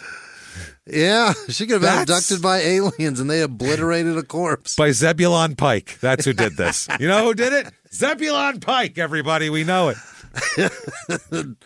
It was one of those no belly button motherfuckers. We do it. I told you to check his asshole. Did no one check his asshole? No one checked his asshole in here. See, this is what happens. Incompetence. Stomachs and intestines is all your fault. You're all fired. This is ridiculous. Captain Detective. Detective Captain. She could be setting him up, too. Oh, boy. She said because the day before she disappeared, she gives this tape to her friend. I mean, maybe this is all part of a big elaborate... What? Rather than the obvious where it points to this guy might have killed his wife, this guy goes, that's what I would do to set somebody up too. I'm just saying. But don't jump into conclusions, paper people. Let's all just let it play out.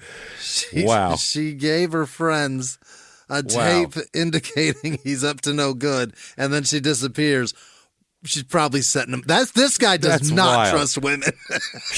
He was 100% sitting at a counter in a diner, just eating a turkey sandwich while this was going on. Let me tell you what I think. I'm just spitballing here. Listen, my wife blew my fishing partner, so who knows? I don't trust women anymore. Anything's possible is what I'm getting at. We won a skeeter boat together. Wow. She blew him, so women are shady. Could be setting him up. You never know. Based on my experience now. Oh, Jesus. Holy shit. So the police affidavit that the press gets a hold of, written by a Lieutenant Ted Carroll, shows the main focus of the investigation is trying to determine whether this evidence could be part of the body of Joyce, though. That's what they're focusing on. So they search James's home. They're searching the castle here. Yeah. Now, all the cops know him. They all know Jim Clint. Not just because it's a small town, because half the police force goes to him for their back problems. Yeah, Of course. He's like the cop chiropractor. Yeah. So they all know him a lot. They sat there for an hour chit-chatting with him while he's cracking them up. So the word is that his work is real good and his prices are reasonable. Wow. So they're like, how can a guy who does honest work for reasonable prices, I think she's setting him up. That's what this guy's saying. I mean, not for nothing, no one else has been able to do anything with my neck, so I'm willing to let this slide is what I'm getting at. Yeah, I can feel my fingers again, so he's a good man. I'm going to let it slide, yeah. Yeah. So they do that. His office is located at 1941 West 3rd Street in the same large home in which his father, also a chiropractor, practiced for about 30 years. So it was just passed on down to him. Yeah. Which is pretty cool. He shares the building with another chiropractor. This April 17th, they search his home where they retrieve a chainsaw. Oh. Which is, that's fine. Everybody's got one. Yeah. Tons of, I have like I got 2. 6 chainsaws. Yeah. I have tons of woods behind my house. Trees fall in the trail all the time. We're constantly chainsawing. I don't got a tree in sight. I got 2 chainsaws. That's what I mean. It's just, you just like that they go boom, boom a lot. That's, I think. I like motors. God damn it. They're fun. Yeah, chainsaws are fucking fun. They're cool. Yeah. So police search his home. They retrieve a chainsaw, and they also seize an Avon hairbrush. She bought shit from Avon. Yeah. She was the audience for that. Wait till you see her cabinet full of Tupperware. Oh, it's all Tupperware. if she was around in 2010, it would have been all dildos. You never know. So they seized this to get samples of her hair, actually. So they have hair samples there so they can try to get something and compare something, basically. So they do all of that. They also go to a storage unit rented by Jim at the Northwest Storage Company at 3031 Hickory Grove in Davenport and took hair samples from inside of a wig that she had worn as well. Okay. To make sure they got her hair samples. So they said they wanted the hair. It could help in identification, obviously. So they searched the river. This whole time, by the way, they're searching the river for more body parts. Yeah. They're constantly dragging the river. But that river, that shit could be in... Oh, God, that thing moves. It could be in Louisiana by now. Yeah, it could be in the fucking ocean. Yeah, they could be. Some girl could be flashing her tits at a Girls Gone Wild back then, and fucking, there's going to be an arm floating by behind her. So. Some girl taking off an Auburn T-shirt. Yeah. So they searched that. Now, that week on the Sunday, police with a search warrant, that's when they seized the Still chainsaw. So they got a decent chainsaw there. Some nice ones, yeah. Yeah, from their house. They say this, quote, seized a Still chainsaw from the Clint's luxurious home at 1220 Royal Oaks Drive. Right. They have emphasized that the saw was, could be involved in the dismemberment of the woman. You never know. So, but a chainsaw was, so they're taking it. Court papers show that the police planned to look for a heart-shaped diamond ring, but did not find it at either the storage locker or the home. Oh. She had been wearing this ring at the time of her disappearance, apparently, according to her friends. Yeah. She wore it every day. So they want to find that. That Monday comes along, and Jim tells the Des Moines Register reporter that talks to him, because he's the subject of everything. He says that he's being unfairly implicated in this investigation. He said, quote, I feel like I'm in limbo, caught here in a nightmare. It's not very pleasant. You wonder what the recourse is. Can I sue them, is what he's saying? Yeah, recourse. Recourse. How about I really wish they'd find my wife somewhere, hopefully alive. Yeah, that would be good. That's a better thing to say. That answer. Yeah. Say that one. That's better. Everybody out there, if someone's missing, you'd really like to find them. That's your only answer. I don't know. Chris Watts said the same shit, though. But that's the right answer. That's the right answer. Yeah. He just is not a very convincing fucking liar. And there was a video of him, and they believed him until that video. Yeah. They bought everything he said until they're standing there in the home while he's saying something happened in a video showing the opposite thing, and the neighbor's making that face at the cop like, are you seeing this shit right here? He did everything but go fucking, holy shit, that's you, Scott. Fuck. Or Chris, I'm thinking Scott Peterson. Chris Watts. Yeah. So, and he had his hands behind his head like how you react. Surrender? When you're about to be arrested. When you surrender? Interlock them behind your head is what he did, yeah. Now down on your knees. There you go. I don't know if And he you're ready to be realized he taken. was doing that. It's the funniest fucking thing in the world to see his hand behind his head.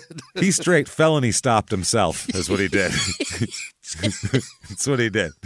It's the funniest fucking part of that whole thing is him just felony stopping in his neighbor's living room. So weird. That was the whole case. His neighbor's face was the whole case. Yeah, his neighbor's like, you're not seeing this? He's felony stopping, guy. We did a Patreon on this, and we talked about it thoroughly. You got to go back and listen to that. It's very fucking funny. It's so good.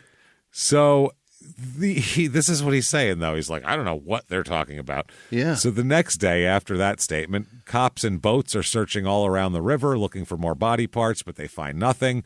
That afternoon, a police affidavit uses as basis for the search warrant.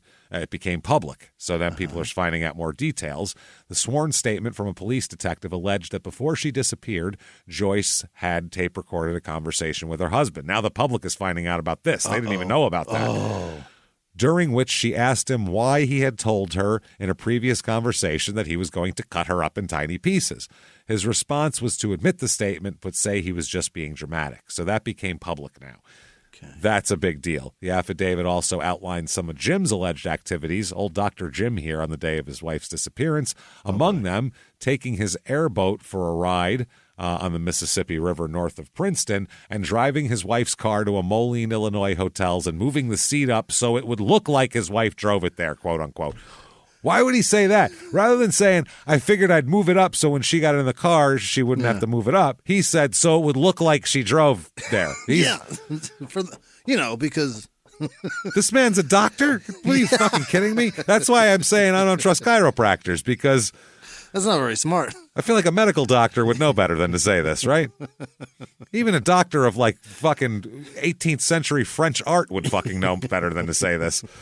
I mean, Scott Peterson went fishing and then they found the body where he went fishing. That's a problem. He didn't move a car, you know what I mean? And say he did it to intentionally make it look like she was driving. That would have looked really bad. That's a man that got the death penalty. I mean, overturned, but still, he got it. Wow. So they contact him for comment after this. The paper does, and he said, well, I can't talk to anybody anymore. I'm sorry.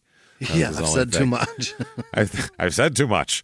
Wednesday, a woman reported spotting a human leg floating in the Mississippi near Buffalo, not Buffalo, New York, Buffalo right. Down there, just downstream from the Quad Cities. But a search by helicopter turned up nothing, because by then it could have hit a current and gone under. Who knows? Who the fuck would, if you saw it, I wouldn't take my eyes off it until somebody gets it. Well, it's floating. What, are you going to chase it? I think so. I mean, the Mississippi, it moves so fast into areas that you can't go to. There goes a leg. Yeah, oh, shit. There it goes. Oh, man. I better tell somebody. It's floating. It's passing this. No, that. No, here it's still going. It's by the cattails. And I don't want to get it myself. What, am I going to grab it? No, fuck that. Wave it over my head? No, fuck I'm not touching it. Nope. So after a week, the main question is, who the fuck killed her? Yeah. Or is it her? Or who is it? And if not, who the fuck else died? So friends and relatives of Joyce say it's been a difficult time. Her friends Ron and Diana said it's devastating. Believe me, I'll tell you that right now. So there you go. One said also, quote, we're hoping it's her and we're hoping it's not her. The torso. If it is, then we have an answer at least to what happened to her. We hope it's not because of what obviously happened to that person, but it's not a very good thought. So yeah, they have no fucking idea. Yeah. But also they said in the days that have followed the recovery of the body, the case has become a sensation in the area. Everybody, they said it's repulsive and fascinating. Yeah. They got the paper went to a psychiatrist in town, Dr. Truce Ordana, who's a psychiatrist, and said, what's this all about? Why are we all so interested in this? Yeah. And he said, there's a little bit of morbidity in all of us. Welcome to True Crime Podcast. Welcome to Small Town Murder. So they said he's noticed intense interest in the case while he's been making rounds at local hospitals. He said, though, most of the comments he's heard are in the form of sick jokes. That's what everybody does immediately. Welcome to Small Town Murder. Welcome to Small Town Murder. In every situation, too, that's what we come across in these small. Whenever something happens, the first thing that happens are a bunch of fucking jokes. That's the first thing. They said cops say it's the first dismemberment case they can even remember in the area. So it's hot shit for these people. One of the psychiatrists, they asked him what kind of a person would be capable of sawing up another human being with a chainsaw. Dear God. And the psychiatrist said, quote, they are controlled individuals who keep their emotions bottled up and are preoccupied with this violent act inside them, and then things just erupt. A lot of these people usually have stored up anger toward people in their past. When they do this, they usually do this to somebody they perceive as invulnerable or a threat to themselves. Like, going to take all your money. Yeah. The act of cutting somebody up in the fashion does two things. Number one, it eliminates the problem. And number two, it gives them the power to remove the identity of the person by reducing them into chopped up pieces, into particles and fragments, so the whole of the personality disappears. It's a very primitive, almost infantile response to anger. It also helps you dispose of a body, is what the other thing. Logistically, it's much easier to dispose of parts than a whole person. Yeah, you make the car smaller and it disappears easier. That's why the mob cut guys up for years, because it's easier to get rid of them at that point. That's why chop shops exist when people steal cars, to make the car smaller and get rid of it. It's get so rid easy. of it and that's it. But they asked what kind of person does this. That's the most verbose. That's so many words to say. A fucking monster. That's sick who. Maniac fuck. Yeah. That's who. Yeah, be careful. Everybody watch out. Lock your doors. He's out there. Or she. And, they're sleep. out there. One eye open, everybody. That's all we're saying. There's a bad person on the loose. Nobody rest easy tonight. So there's rumors all over the place, and amateur people come. I mean, everyone's got theories, and I think it was a trucker coming through town. I think it was a serial killer that did this and dumped it from somewhere else and all that kind of shit. Captain Detective saying, I don't know if she's setting him up. I don't know if she could be setting him up. Even the detective captain's involved in it. He's sitting around here. So the police are... they're working the cases like two cases, the disappearance of Joyce and the torso found in the river. They're not one investigation now. So they say, here's right from a newspaper article. It's the talk of the town. In taverns, people elbow to elbow at the bar discuss developments. In offices, on city buses, theories are made and argued and then agreed upon or dismissed. In a radio studio, a talk show host takes call after call from listeners who want to discuss publicity about the case. Wow. That's all it is. Yeah. On a sunny afternoon in Davenport's East Village, a young couple walks along the seawall of the Mississippi. The guy looks into the water and shouts, "There's a leg." The girl's eyes widen and the guy laughs. Just kidding. It's not. Minutes later, a car drives by and a man shouts to a woman sitting on the wall, "Are you looking for that body?" And then he drives off laughing. That's all anybody's talking about. What? They said it's no wonder people are caught up in this case. It's not the kind of thing that usually happens in a Midwest river valley. It's the kind of thing you read about on the front page of a New York City tabloid. But it's happening here. It's a grisly Quad City mystery fed by daily developments and played out by a cast of characters that rival an Agatha Christie novel. Okay. Does she have a bunch of dipshits and a chiropractor in her fucking novels? It's the Orient Express. Yeah, that's the only one I've read, and I don't remember all of the people being like, I don't know, shit, could have been everybody, could have been none of them. Might have jumped off the train for all I know, fuck. My mom had every one of those books next to my toilet as a kid. I read so many. That's fucking hilarious. Those are the only books you've read, I think, at this point. It is. Yeah. Was it 12 little? So if I want you to read something, I have to put it next to your toilet? Put it next to my shitter. Done. I'm going to go get books, and that's what's going to happen. Done. Any book I want you to read, I'm just going to insert it. You'll go, oh, what's this? And read it. You won't even understand why you're reading it. I don't know why I know so much about Tesla. What's going on? Why do I know Great so guy. much about Yeah, Nikola Tesla. Interesting. So the prosecutor in the case, they said, are you going to file any charges? Mm-hmm. And he says that they have no hard evidence that Jim had anything to do with his wife's disappearance or that she's even dead. No proof that the chainsaw seized from his home was involved in any way. In fact, they have no idea where she is. He says, this is the Scott County attorney, William Davis. I have no indictment. I try to put myself in his position with all the publicity. James Clint may be being sacrificed to the judicial system. Really? So he's saying with all this publicity, I mean, we might be rushing the judgment on this guy. I don't know shit. That's what everybody says. They took that steel chainsaw with them. Yeah. And they found nothing in it that Nothing indicates it was used as a... Wow. But back then, you'd have to find like a whole spot of blood or a chunk of yeah. flesh. There was no DNA to, just Right. go all over it for. But the drive gear is so tucked. You'd think it would be covered in something. You'd imagine so. So James, though, he's arrested for something else now. Oh, what'd he do? 2 counts of possession of a controlled substance. Oh, he is doing drugs. Yes, small amounts of controlled substances seized by police during a search of his Winnebago on March 30th turned out to be MDA and hashish is what he had. So he's got weed and he's got fucking, date rape drug? powdery shit. Yeah, MDA. It's kind of, I guess it's got to be something like it, right? something. He appears in court here to do that. And when he appears in court on his drug charge, he leaves and then is chased through the streets by packs of reporters and cameramen from all over the place. Yeah. So they're trying to find out maybe she ran away. So they're trying to find out maybe if this torso is Joyce. So they do tests. Forensic pathologists are trying to figure this out and all of that. It's been a couple of months now, and they're still thinking maybe she just ran away. Yeah. But her mother doesn't think so. Her mother said Easter passed. She didn't call me. Nothing's going. This isn't happening. This is crazy. So this is Jim's story that they lock him into. He gives a story. Oh, boy. He took Bartley to breakfast and then dropped him off at school driving the Jetta. So I took the Jetta to do that. Oh. He got home. He said he, just meandered up to his bedroom like any other time. And when he got to the upstairs bedroom, there was his wife pointing a .357 revolver at him. Oh. As soon as he walked in. So he said that, he's pointed it at me and holy shit, she's pointing it and I didn't know what to do.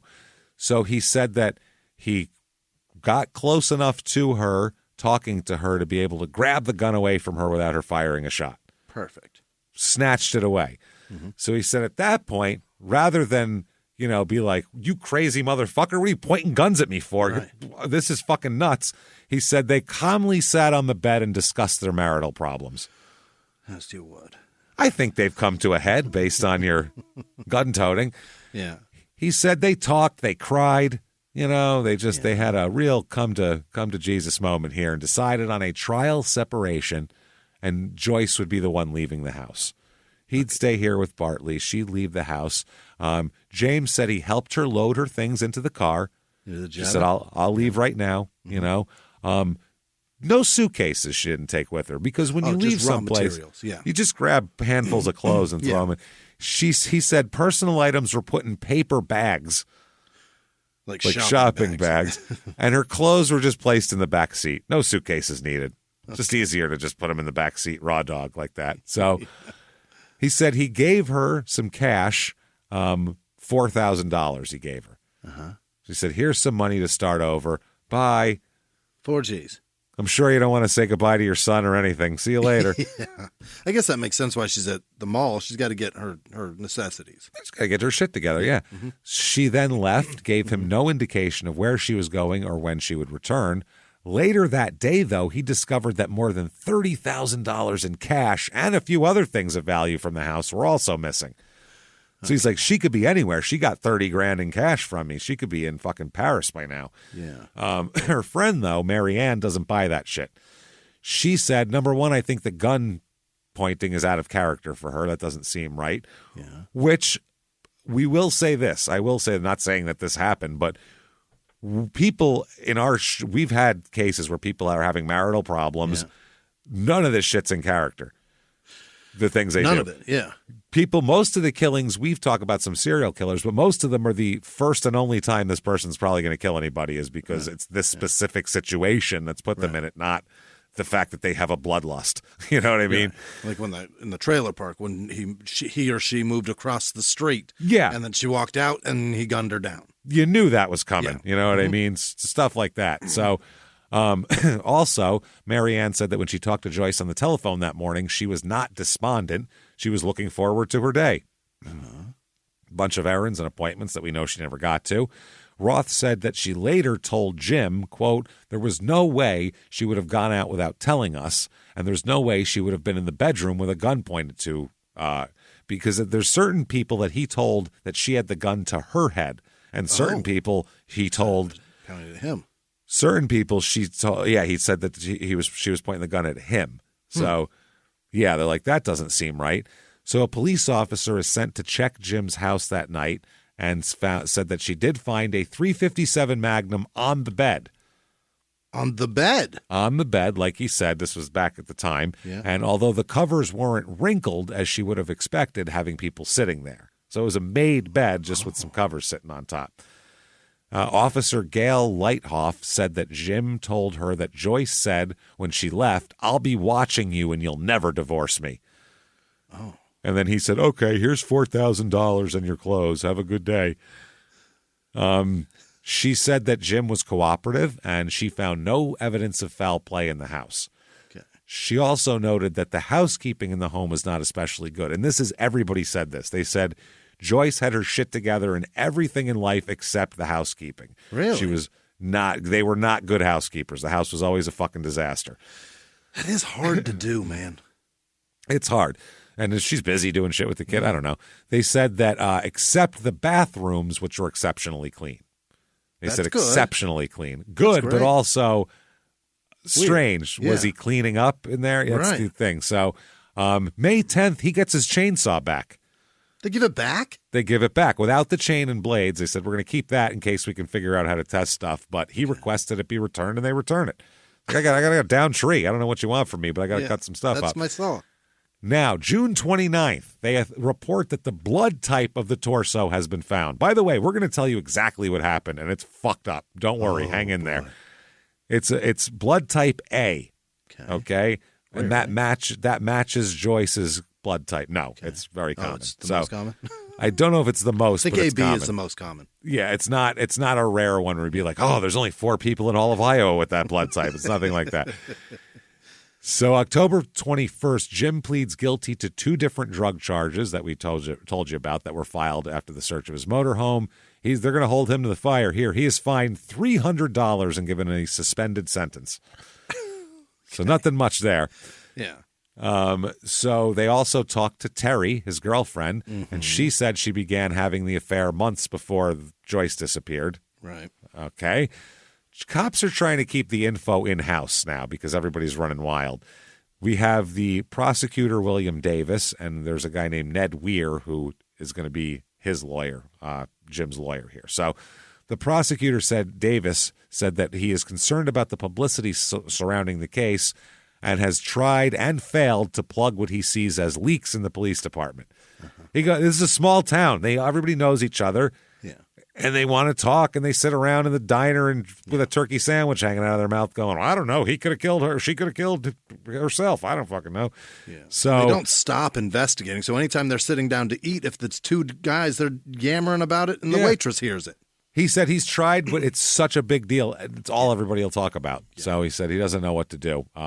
He says, though, that he's taking very big interest in the case and really trying to keep the evidence all together because he knows who Jim's lawyer is, and if he's going to have to, go after Jim, he knows it'll be a tough battle because his lawyer used to be, I believe, a prosecutor. So weird.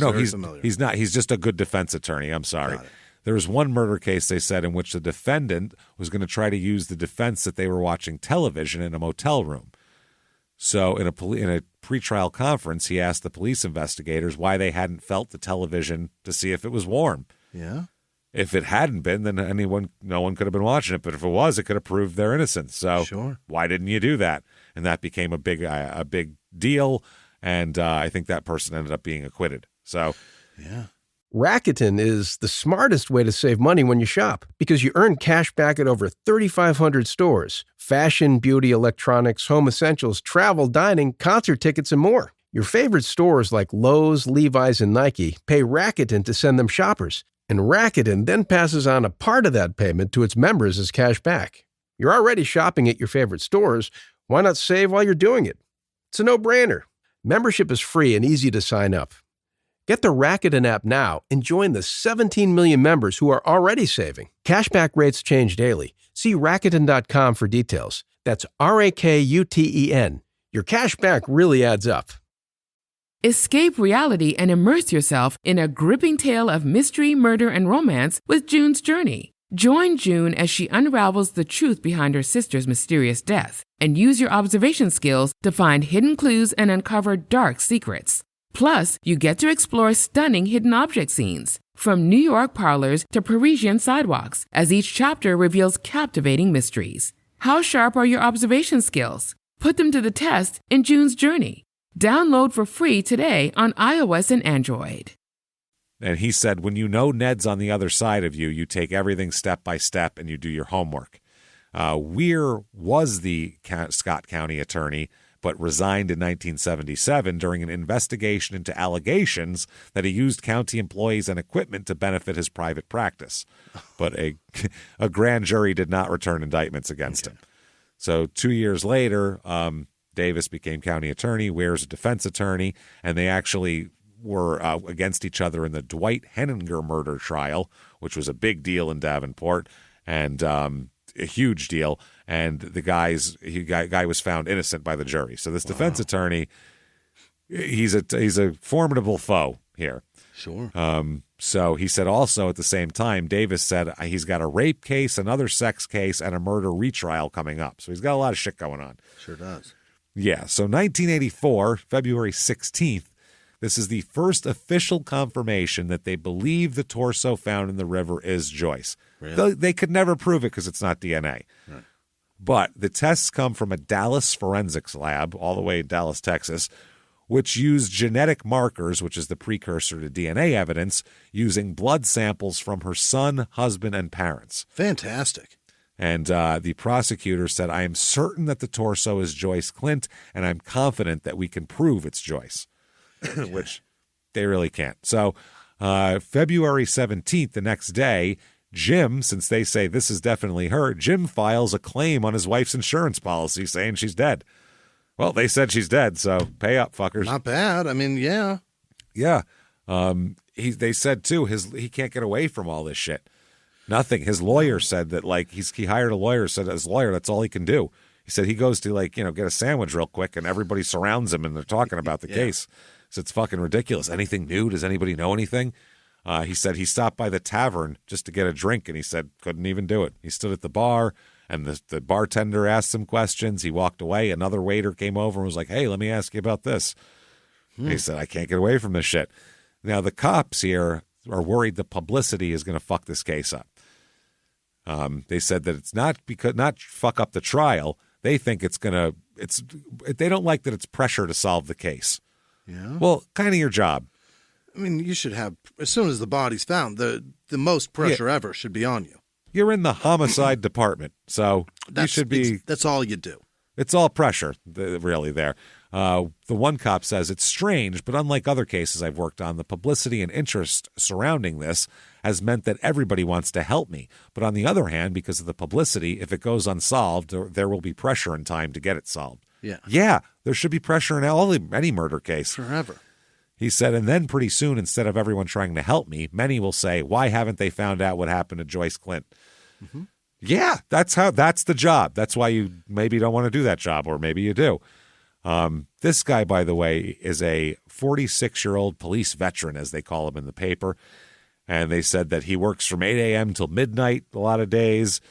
And he just loves his wife and his kids and his dogs and his motorcycle. He said it's not, evidently. Yeah, he said it's not stressful. In a way, when your mind begins to work, you feed on it. He said he's a competitor and he likes to win. His friends call him the Bulldog. Yeah. So he had a heart attack, and his doctor told him, stop working 16 hours a day and quit smoking. He was gone for 3 months and then came back and was working 24 hours straight again. And smoking. Yeah, he literally told it says this in the paper, quote, obviously I did neither, he says as he now about his doctor's orders as he drags on a cigarette. And he said all he's been doing is taking calls from people with tips, taking calls from psychics, strangers, every fucking nutbag yeah. out there. He said some of the leads are ridiculous, but you got to check them all out. He said a few nights ago he got sick and tired of it and had to go drive. He just drove around for 3.5 hours just to get away from the phones. Okay. So now the case here, the county attorney, William Davis, expects to decide in a week or so, they say, whether to file criminal charges in what has become known as the Davenport chainsaw murder case. Good God. It involves exotic laboratory techniques and a lot of work, and so they're worried that the jury won't even understand what they're talking about when they come to genetic markers.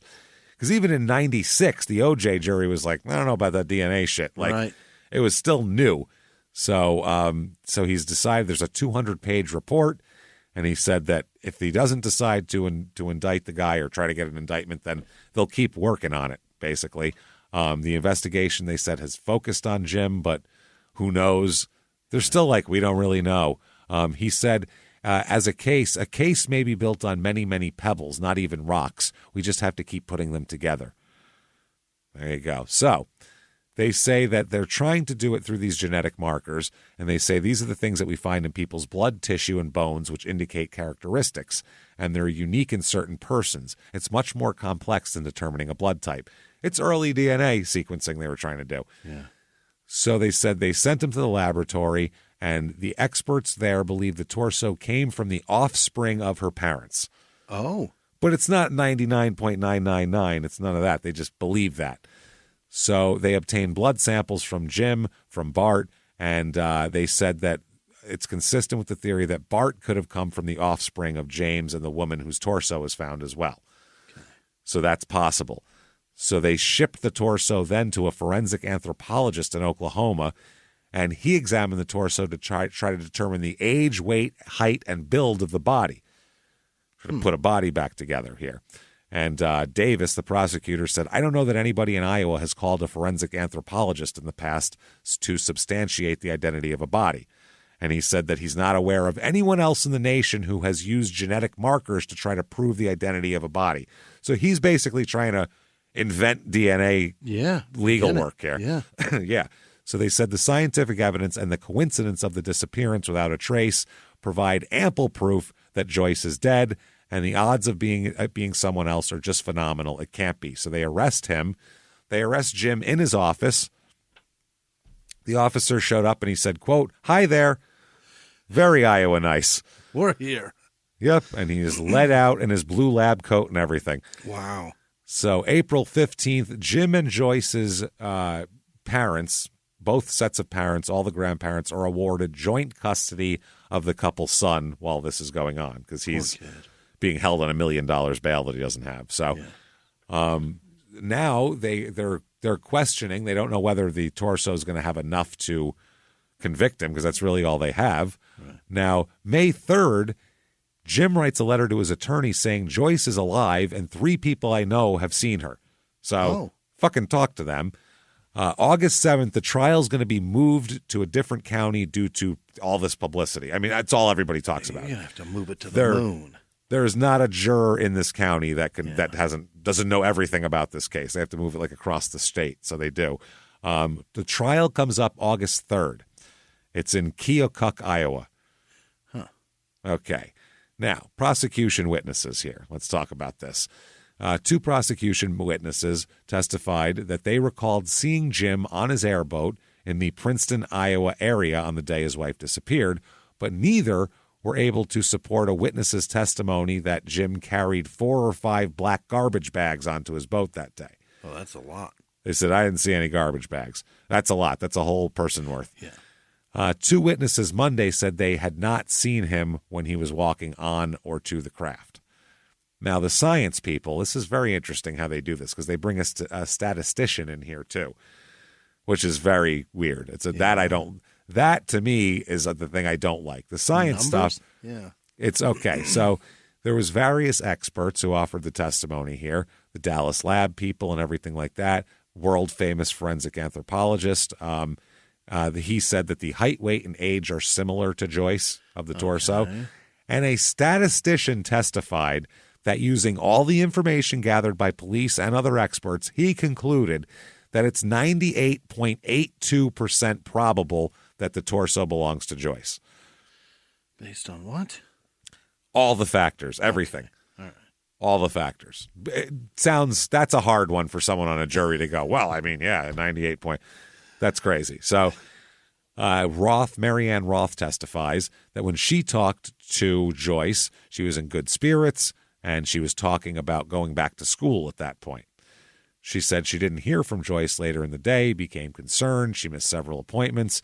She said she went to the house to confront Jim and accuse him of lying when he told her that he had found his wife sitting on the bed with a gun to her head when he came home that day, because that's what he told her. Right. Marianne also testified that Joyce wouldn't and couldn't just leave, both because of her love for Jim and their son Bart, and also because she was such a bad housekeeper that she wouldn't have had enough clean clothes around the house to just take off without preparation.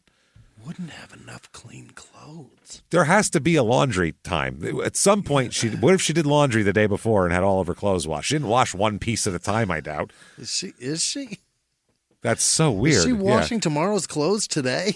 That's what I mean. I don't understand that. So that's what she said. She wouldn't have had enough clean clothes around the house to take off, which if I'm on the jury, I'm going, she's really trying to paint a picture, this lady. And that's a wild I'm not sure.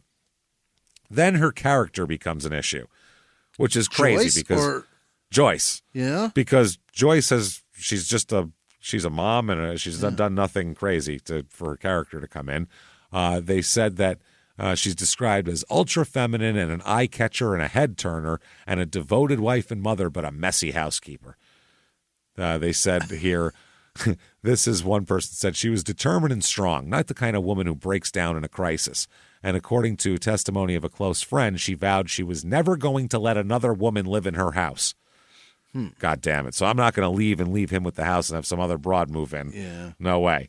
Not going to happen. So she said that didn't seem like the statement of someone who, was going to just fold and do all this type of shit here. So they said, was it the words of a cool-headed lady who came up with a bizarre scheme to block the divorce and get revenge on her spouse? Okay. She set him up theory. Right. She's out there laughing while he's on trial. That's that theory. So the defense contends that the torso is from a victim physically larger than Joyce. But a close friend of Joyce's, Marianne, said that Joyce had a continuing weight problem. She fluctuated a lot, so it could have been her. Joyce had been described in some testimony as about 5'4", 130 pounds, but they said she fluctuated, and her one friend will say she knew how to buy clothes that made her look smaller. So you couldn't tell she was fluctuating, but she was. Because she'd tell her friend. A defense lawyer here for Jim argued that Joyce is still alive. She ran off with $30,000 and some other things, and she's still out there, and my guy's on trial here. The prosecutor says that no, Joyce is a stable, upright person, and she didn't take off. She kept in close touch with family and friends. She wouldn't run away without contacting them. She wasn't also, he said she was no shrinking violet. She found out he was divorcing her secretly, and she was ready to fight right back at it. She went and got a lawyer of her own. So he says, or this is Marianne says, quote, Joyce had her stuff together. She didn't break under crisis. Okay. And she's a mother of a 12-year-old. She's not going anywhere for long periods of time. And totally dedicated on an everyday basis to doing everything for and with him. She plays basketball with the boy. Yeah, she's not running away, unlikely anyway. So the science, they bring these people in. It's an expert witness testified that laboratory tests for genetic characteristics show it's possible that a piece of the woman's torso found in the river was Joyce. This is Benita Harwood, a medical technician at the Southwestern Institute of Forensic Medicine in Dallas, Texas, gave testimony here. They said the tests were run on a piece of muscle tissue from the torso to look for certain types of enzyme patterns that are known to be passed along genetically from parents to children. Similar tests for these, quote, genetic markers, they're acting like this is some crazy science, and now we just take it for granted, were run on blood samples from her and her parents, and we already discussed that, and they said that her son could have been the offspring of James and Joyce and all of that. So, but under questioning by the defense lawyer, this witness acknowledged that there were, quote, literally millions of people who could have produced offspring with the same genetic marker found in the torso.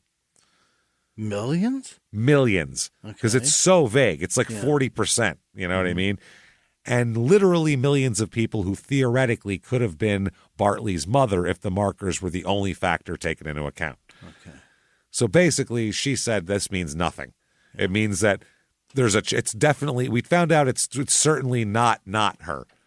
We don't know that, but we know that we don't know it is her either. So who knows? And also, the witness agreed with the county attorney, the prosecutor, who said this was true because of other factors such as sex, age, and other characteristics has not been taken into account to narrow the field further. But it still doesn't mean it's a white lady of a kind of an average, it's like, anyway. So they said that also they did tests on a piece of vertebrae from the torso and concluded the torso had type A blood, the same as Joyce's. Joyce had taken jewelry, clothes, and some personal items to the Roth home. There's 140 things she took there. They have. Oh. Yeah, Roth also said that Joyce was planning to go to school so she could get a job. The defense contends she dropped out of sight to block the divorce. Can't divorce a person who you can't find, basically, to make it take longer. So she said that since Joyce disappeared, the dissolution of marriage has not become final. So see what happens. They also said that Joyce, quote, she knew she was never going to let another woman live in that house. She knew how to stop Jim. I'm not sure of the exact wording. That's what her friend Dixie Simmons said. Really? She said, I know how to stop him. And I'm not sure of the exact wording. So that means that the defense is planting. She was saying, I know how to stop him. It's just take all the money and run away. Then he can't do shit. So the next witness is saying that she's alive. This is her friend Jan Simmons, who said he saw Mrs. Clint alive in April of this year. But prosecutors said they learned of the sighting less than 24 hours before he testified to it. So this wasn't on like his initial interviews or anything like that. They also say they used testimony of several witnesses to try to show the torso isn't Joyce. Most of that testimony focused on the hair color on the torso, the hip size, several moles and birthmarks, and all the things that the evidence, they say, makes it not her. They also said that Dixie Simmons said she remembered no moles or birthmarks on Joyce, and also her mother said she didn't remember either. She's got a boat, so they would know. They'd see her in a bikini, right? Yeah, Virginia said, I don't remember any more freckles or birthmarks in that area. So that's her mom and her best friend said that. But, I've got a daughter, and I don't know what she looks like between shoulder and knee. I don't know any spots there. You're my best friend. You know where all my birthmarks are? Not a single one. You got one? You'll never know. Take your shirt off. Let's go. Come on. You know what, Jimmy? Let's count them. When we're done with this, let's inventory each other's birthmarks, just in case one of our torsos winds up in a river someday. Let's connect the dots and see if we can draw a picture. That way that's something you could tell. You could draw a picture of Santa Claus on him. It's awesome. I'm gonna see. Little hat and everything. I'm going to see if Orion is on your back. Yeah, let's do it. So the verdict comes in, and the jury began deliberating. It's a 2.5-week trial. It's a 7-man, 5-woman jury. They sat through 63 witnesses and 160 exhibits, and everybody said they seemed exhausted. Yeah. They come in, and 3.5 days of deliberation. Holy. The judge declares 29 hours of deliberation over 4 separate days, declares it a hung jury, and therefore a mistrial. So, oh my God. They take Jim back to the courtroom and no decisions made. So he put his hand up by his face, like, oh, fuck, we got to do this more now. Yeah. He talked to his open air girlfriend, Terry. Now she comes to court and kisses her, and his mother's there and all that. He said nothing. They all tried to get a quote from him, all the reporters. He didn't say anything. He's still being held under a $1 million bond. Really? His attorney said they made an oral motion to reduce the bond after this mistrial was declared. And the prosecutor said he's going to ask for a hearing to try to stop it. And they had denied a similar one as well earlier. So the defense attorney said he's disappointed. We're disappointed. Nobody's happy with that kind of result. Sure. No shit. The prosecutor said it was the biggest case of his career, and he said, I'm disappointed. I didn't want to do it again. Yeah. He said, it's a shame we couldn't get this thing resolved, which is real casual way to discuss brush a murder trial aside. This thing couldn't get it resolved like it was a land, like a border dispute in a fucking neighboring properties. But apparently some of these people, the jurors, believed he did what we were accusing him of. So some of them did. Mm-hmm. They said, would you consider plea bargaining with him? And he said, that's the furthest thing from my mind right now. Yeah. Problem is he doesn't have a lot of time to reload here because Iowa law requires that if he wants to try him again, he has to do it within 90 days unless the defendant waives that thing. So really? Yeah, unless the defendant needs more time for another trial. So the prosecutor has to start all over again. Yeah. So, yeah, he said he's going to do it. The jurors, though, the judge said it's not a mandate, but, try not to talk in detail about it because there's going to be another case. So the jury foreman, Wayne Nelson, a 51-year-old life insurance salesman, they all said no comment. And he said, quote, we tried. We just decided not to decide. Okay. They just decided, fuck it. Yeah. They said, well, what was the split among the jurors? And he said, we don't feel the need to discuss that. A man may have chainsawed his wife and you decided not to decide? I decided not to decide. We decided to take a pass on it. It wouldn't be the Iowa nice thing to do to really judge the man. So wow. he said that the jurors took quite a few votes during their deliberation, is all he would say. Yeah. And then they said, any other comments? And he said, quote, it's kind of like kissing your sister. What? Kind of like kissing your sister. Why do you know what it's like to kiss your sister? Okay, Allison also, she sent me a thing and she was like, they said this. What is that about? That's an old-timey phrase. Yeah. That means you wanted something and you didn't quite get what you want. You wanted a girl and a kiss, but you kissed your sister, so you got shit. You got nothing. You know what I mean? You got a kiss, but it was from your sister, so how great is that? Which is a really weird fucking old-timey statement that I've always thought was strange since I was a child. I don't like that at all. It's the weirdest thing. It's kind of like, I don't want oh, Jesus. There's more. Don't worry about that. God. And like I said, we're about to find out exactly what happened, too. So the jurors later declined to say anything about the vote or anything like that. One juror said, quote, I wish we could have come to a verdict, but we couldn't. Couldn't do it. The jurors, by the way, ranged in age, not aged in range, from 24 to 71, and everything from factory workers to farmers. Okay. And the judge said, too, it's safe to say that an inconclusive trial is always a highly undesirable situation. I now declare a mistrial. I declare. I declare. The trial is missed. So the town here, they're pissed off, too. But they're all like, well, that's what happens. They go to a North Park shopping center in Davenport just to talk to shoppers about what they think. And many shoppers said they would find him innocent if they were the jury, although they said much of the testimony points to the contention that he did kill her. Okay. What the fuck? Several people said if they're going to do a retrial, they're going to need better evidence than that. One guy, an electrician, said, I think he's guilty, but to send someone to jail for life, you have to be positive. Just because he said he'd kill her on the tape recording, that's not the same thing as catching him doing it. But she's dead. We don't know that. He was. We don't even know that. Some shoppers said they don't think the torso belongs to her. Wow. One person said there wasn't a positive identification of the body. I'd probably acquit him. Another one said, I think he did it, but I'd probably vote innocent because there wasn't enough to back up that it was her body in the river. So it's either maybe he didn't do it or she might not even be dead. So, they have both of these things. They said one person here, Gloria DeLashmutt, said, quote, the lying is hard to understand about his lying. Mm-hmm. If he was innocent, why would he lie? They said in a retrial, though, they think he'll probably be acquitted unless more evidence pops up. One woman said, I hope there'll be more evidence. People wanted to use their hearts to find him guilty, but they need concrete evidence. And then one person went to school with Jim, said, unless there's more evidence, I think it'll be another hung jury or a not guilty verdict. I knew him, and I don't know what to think. So the whole town is really, everybody else, a lot of these cases, everyone has a hard opinion. And they're all like, I don't know. Shit, could be anything.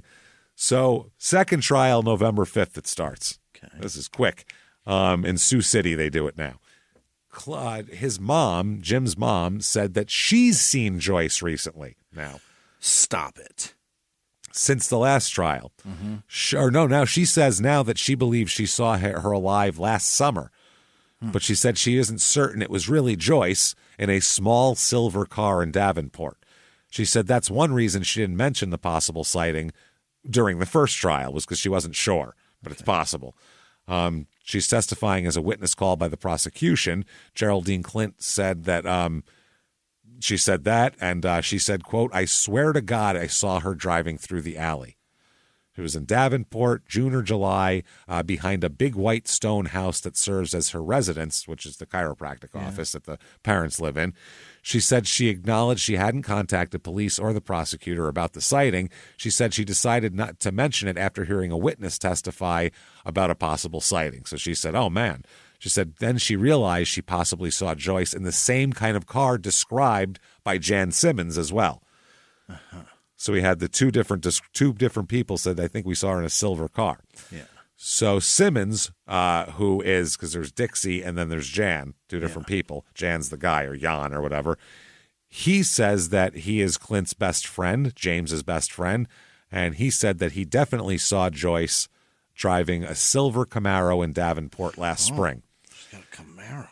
Yeah, and Jim's mom also testified that Joyce had told her twice that she wanted to run away because she didn't want to have to face the, quote, people she did business with after the divorce. She didn't want to it was an embarrassment to get a divorce. Okay.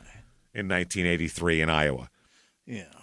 When you're a prominent family. So the prosecutor said she's never run away in 13 years of marriage, but now she's going to run off because she can't face the clerk at Yonkers, which I guess is a grocery store. And the mom said, that's what she told me. I don't know. That's what she said. I don't know nothing here.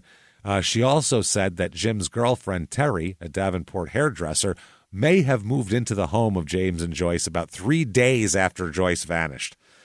Okay. That's early. If you think, you don't know where she is, you are not moving this. What if she came back in a week? Your son is and this still lady's in the sleeping house. in her bed. That's what I mean. 3 days? You fucking nuts. Early. Other testimony, witnesses continue to disagree on her size. The defense maintains that the torso is from a woman who is larger than Joyce. Geraldine, who is Jim's mom, and Jan Simmons, his best friend, and his wife Dixie, who is her friend, all testified that Joyce was petite. But Joyce's cousin, Diana, testified that she often bought clothes that made her look smaller, and she was good at hiding her fluctuations. Now, the jury is now going to deliberate for 15 hours over 2 days. Mm-hmm. There's only 2 women on the jury, which is weird. 10-man, 2-women jury. Okay.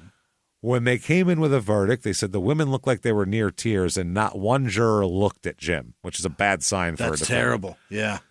The jury, if they're going to acquit you, they're trying to tell you with their eyes that they believe you and they got your back. If they walk in and won't look at you, that's because they feel it's a normal human thing to feel bad that you're about to send someone away forever. Sure. And it's a confrontational thing that even though you think they're a scumbag, you don't want to confront them about it. You don't want to be part of this, yeah. No.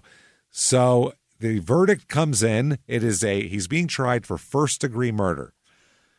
It's because if he did it, he definitely planned it and disposed of. Yeah. And then there's also second-degree murder and voluntary manslaughter that they can choose from as well. Yeah. The jury finds him guilty this time of second-degree murder. Okay, so we're saying he didn't plan it? But so yes, that's a compromise verdict is what that is. The difference between these two is that a first-degree murder is a premeditated or planning, and second-degree carries mandatory 50-year prison term. First-degree murder carries mandatory life without parole. Big difference. So sentencing comes around. You, sir, may fuck off 50 years in prison, which for some unknown reason that I can't find or figure out, in Iowa law at the time, the sentence is automatically cut in half.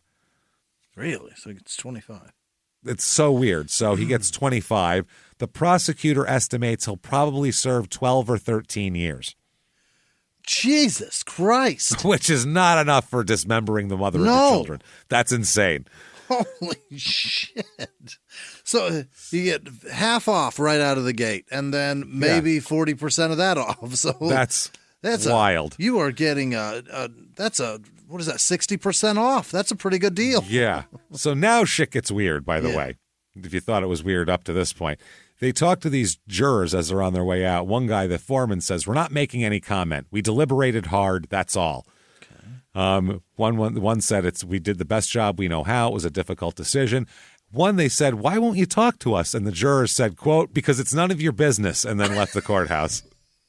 Because I don't want to. I don't want to. One member that would talk said the jury had taken several votes, and out of tons of the votes, a majority voted for acquittal each time. And then somehow they just said, "All right, what about second degree?" And they all said, "Fine, that'll get us out of here."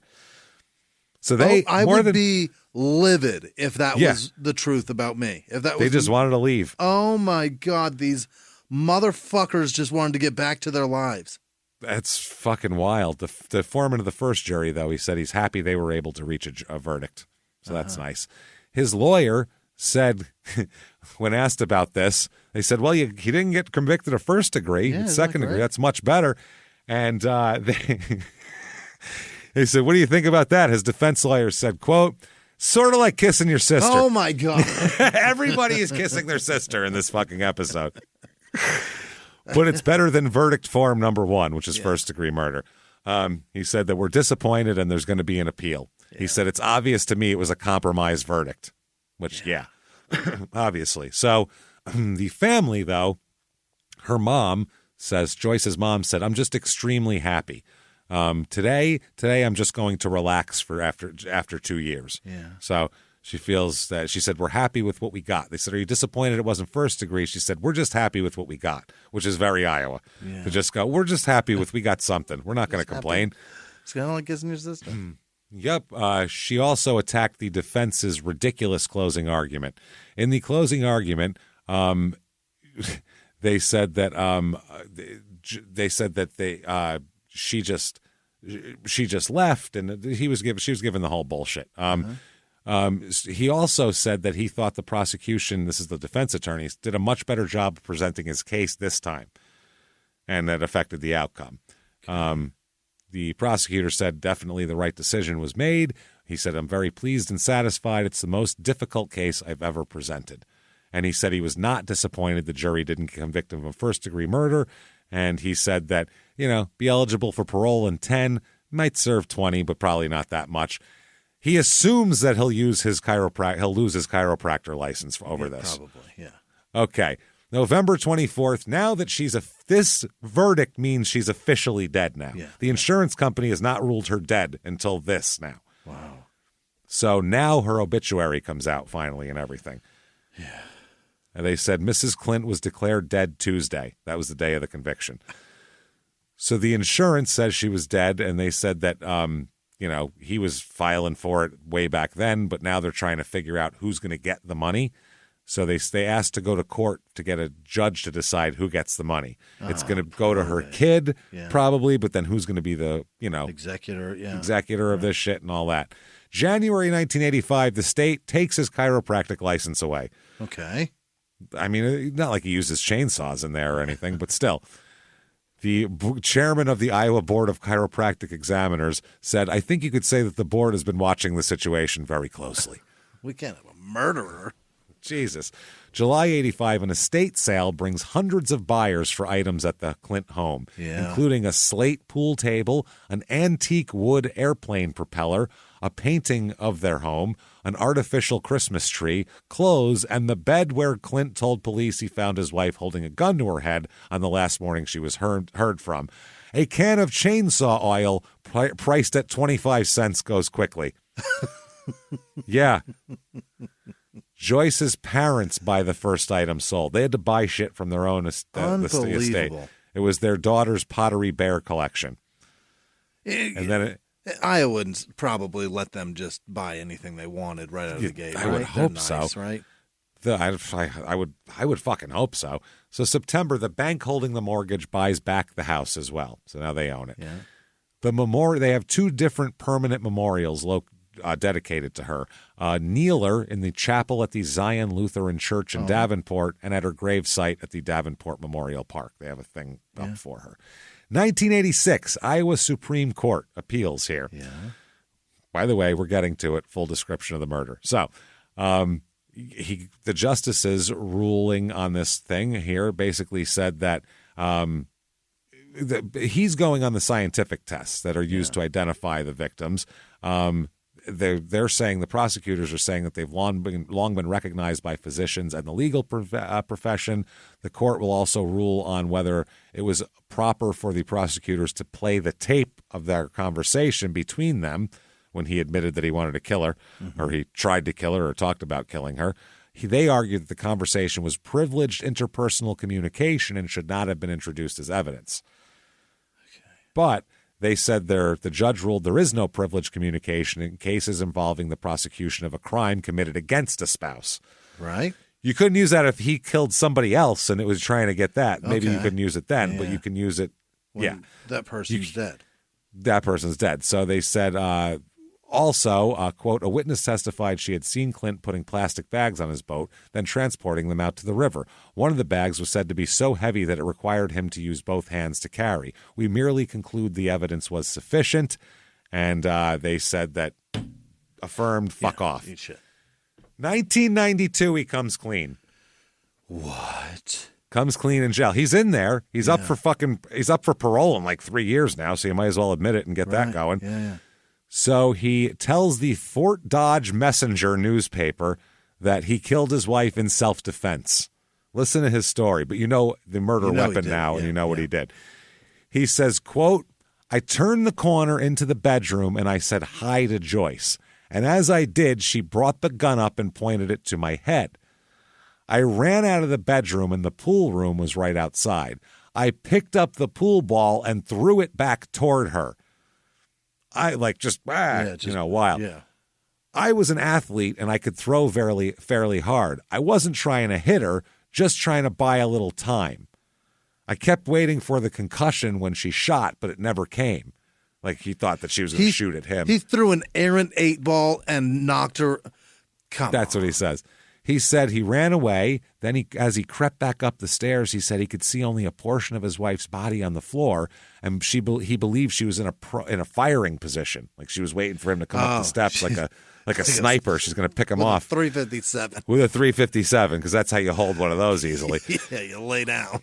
No kicking those at all. That won't shoot out and hit you in the forehead if you do that. Oh, Christ. So he said, but then I see her gun, and it's just lying there on the floor 3 feet away from her. So I'm in the bedroom, and I roll her over to see, and I see what's happened. She's bleeding from her eyes, nose, and mouth, and there's no 911 to call back then, so I'm trying to call the police. How do you try to call the police? One ball fired, not even looking, just, get away from me, from the other room. Hit her in the head and destroyed her skull. From the mouth, eyes, and nose. He drilled her straight between the eyes? Yeah. He said he was trying to call the police, but then she makes a horrible sound and stops breathing. So I do CPR. I pump her heart, the whole thing, and the phone's making this horrible squealing sound. Yeah. Okay? I think about calling the police or my dad, but he's had a heart attack, so I don't want to bother him. You know. I don't want to bother him. I don't want to be a bother. He said, that's irrational, but I don't. I think about suicide, the whole thing. I'm thinking the pool balls hit her in the head. How could it have? He said that he rolled his wife's body into sheets and blankets. He drove at random, stopping at a gas station and at a spot on the river where he often went boating. He said he looked for a place to bury the body, but the Mississippi River was flooded, as it often is. So he said he later put the body into a wheelbarrow and hid it in a 30-foot boat in his backyard. He's saying that when the cops came to search his house, she was in the boat.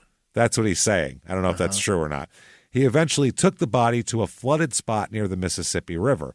He said, I walked into waist-deep water and I strapped Joyce to a tree with bungee cords, and I weighted her down with 3 90-pound cement bags.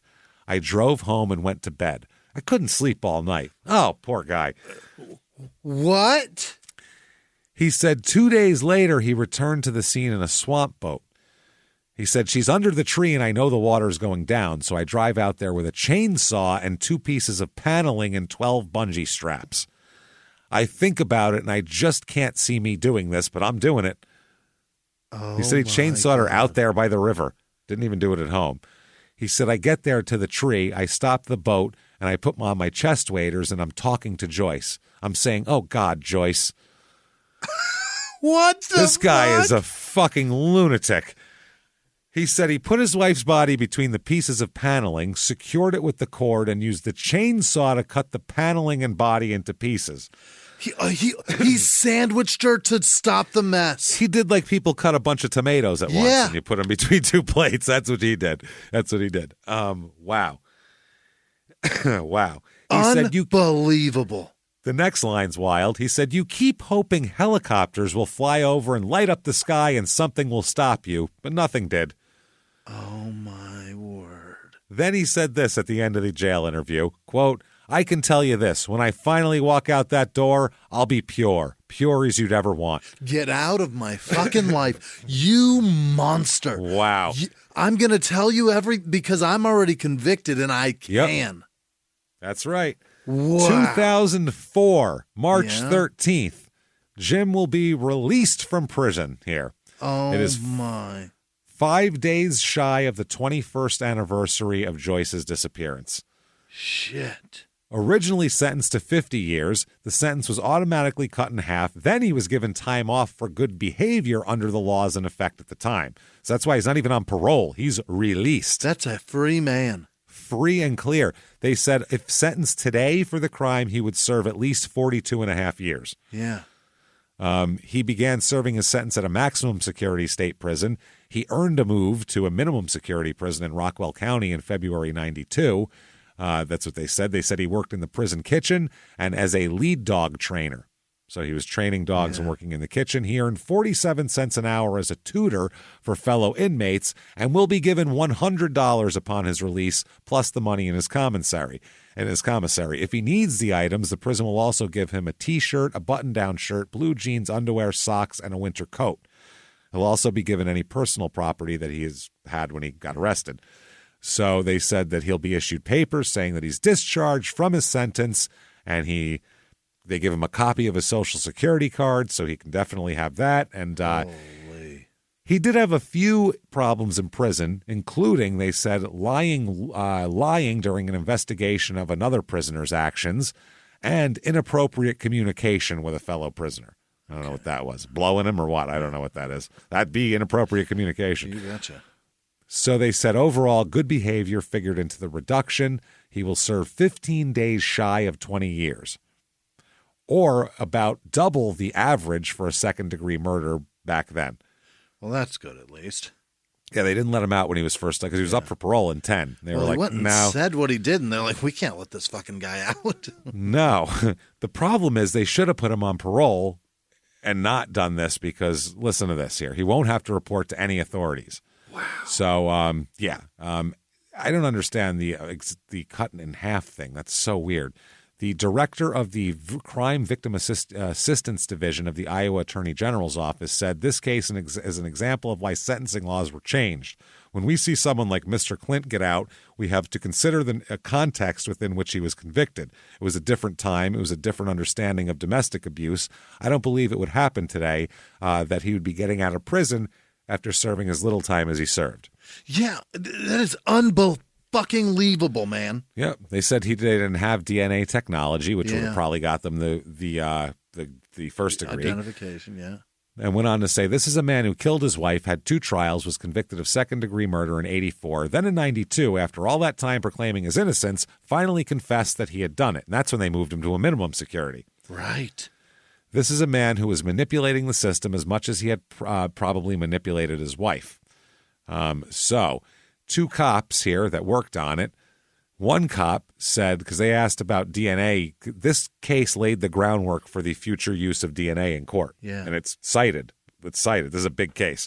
One of the cops said, quote, I would trade all the physical evidence in the world for one good snitch. Yeah. And His partner said, I was the physical evidence guy. He was the investigator. Like, he doesn't understand physical evidence. He just wants to snitch. He just wants a snitch.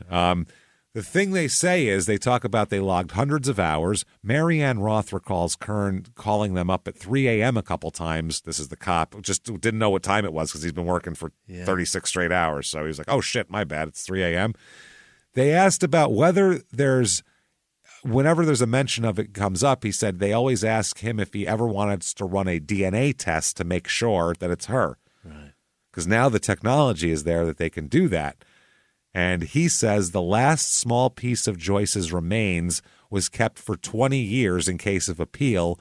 It was destroyed when he was released. Oh, my God. So he said, quote, it's a debt now paid. So they just, all the evidence is gone. They threw it out. This is awful.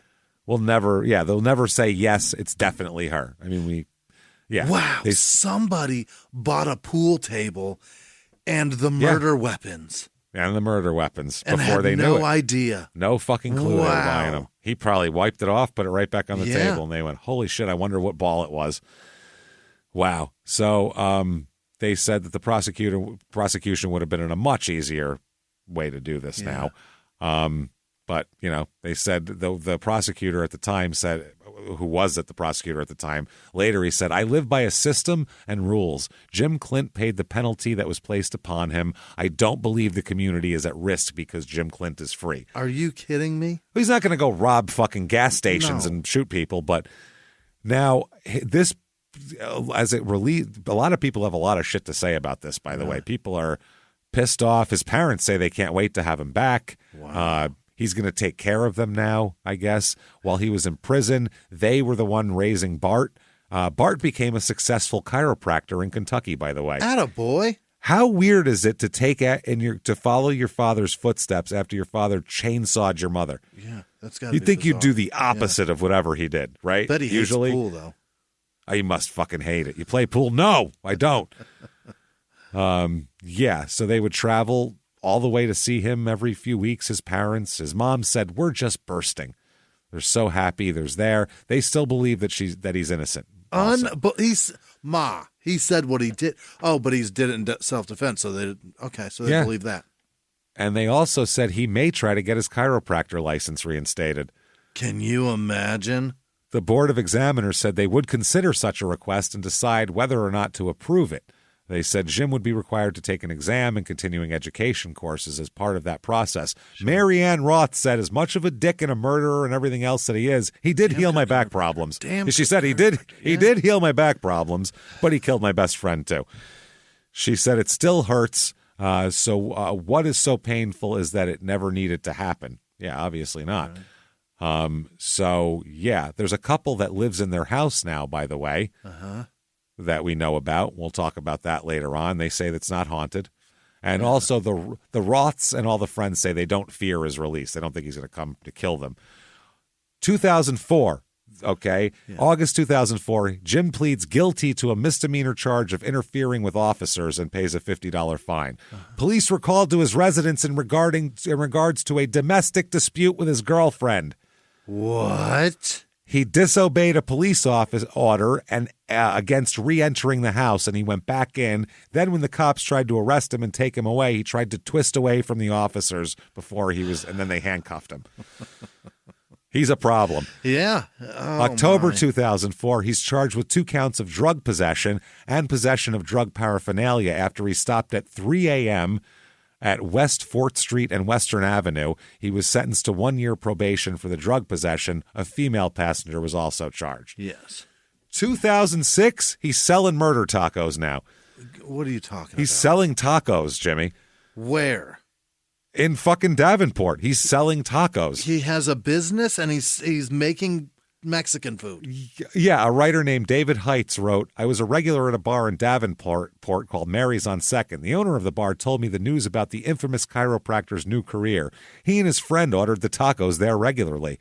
He said, quote, James Clinton, who cut up his wife with a chainsaw, is now running a taco stand. And they said, yes, it's called Eats and Sweets. I had to go check it out, and there he was, James Clinton, the bald, once sophisticated-looking chiropractor who once lived in a stunning home with his wife and son. It's not stunning. It's just weird. It's not that big of a deal. The man who lobbed a pool ball at his wife killed her, then cut her up with a chainsaw before throwing the pieces in the river. Probably beat the shit out of her with that pool ball. Clint, wow. He says that, Jesus Christ, the one, they said they're talking about him being arrested. He said, quote, this is what Clint said, I learned how to make tacos from the Hispanics while I was in the joint. The what? The Hispanics while I was in the joint. He said, so he learned tacos. By the way, even Jay Leno made a joke on The Tonight Show about the chainsaw guy selling murder tacos now.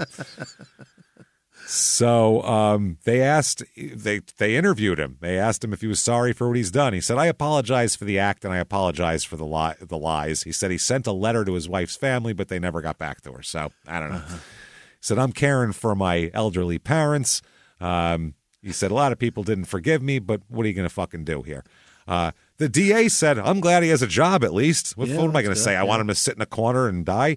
He said, quote, I assume because of his reputation that it would be difficult to hold a job with someone else. Yeah. Because of his notoriety, it would become disruptive in the business place. But having that notoriety and owning a business where you're trying to attract people might come in handy. Yeah. You know, use your...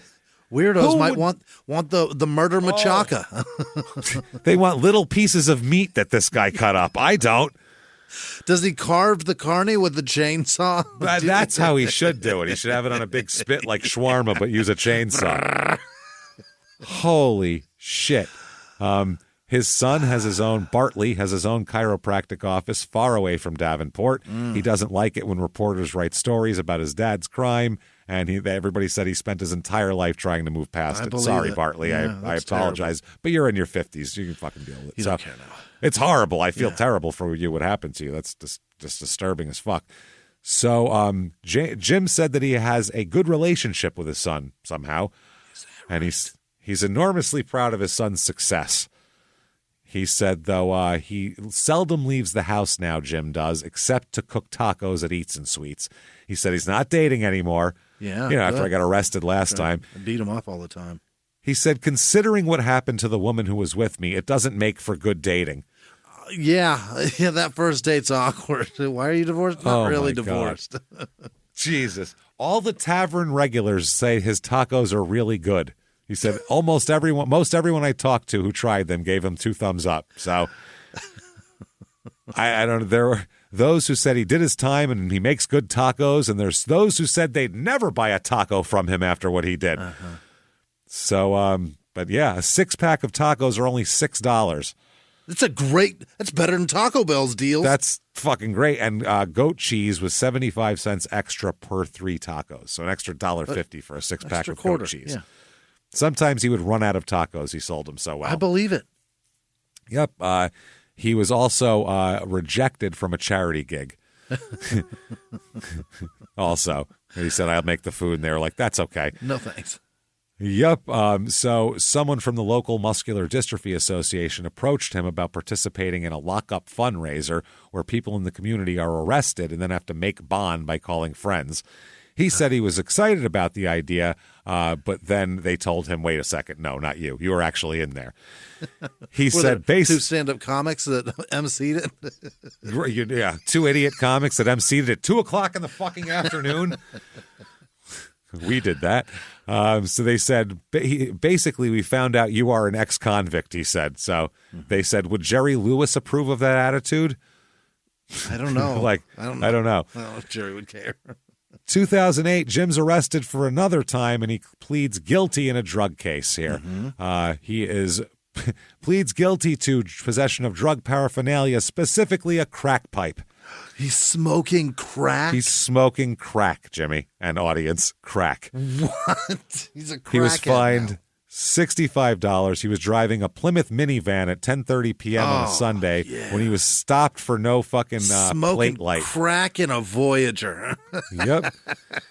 He was detained for safety reasons. They figured out he was a murderer. Yeah. And during a pat-down, one of the deputies found a thin, round object in his right back pants pocket. It's a crack pipe with burnt residue. Yeah. And one of the passengers in the van fled. The deputies had to find him. He was Gregory Irving, 24, who's 30 years younger than him. What? of Rock Island who was wanted in connection with a stabbing at Penguins Comedy Club. I give up, man. Get out of here. I swear to God, they were able to track Irving down and arrest him. There we go. This is fucking Cards Against Humanity. That's what I mean. It's ridiculous. 2010, Clint falls down and dies. What? Falls down and dies. Dead. Did he hit his head on a fucking 9-ball? Yeah, he hit his head on a pool ball. His parents are still alive. Wow. And they said they'll miss his son. He was code blue and unresponsive and not breathing when they arrived at Genesis Medical Center here.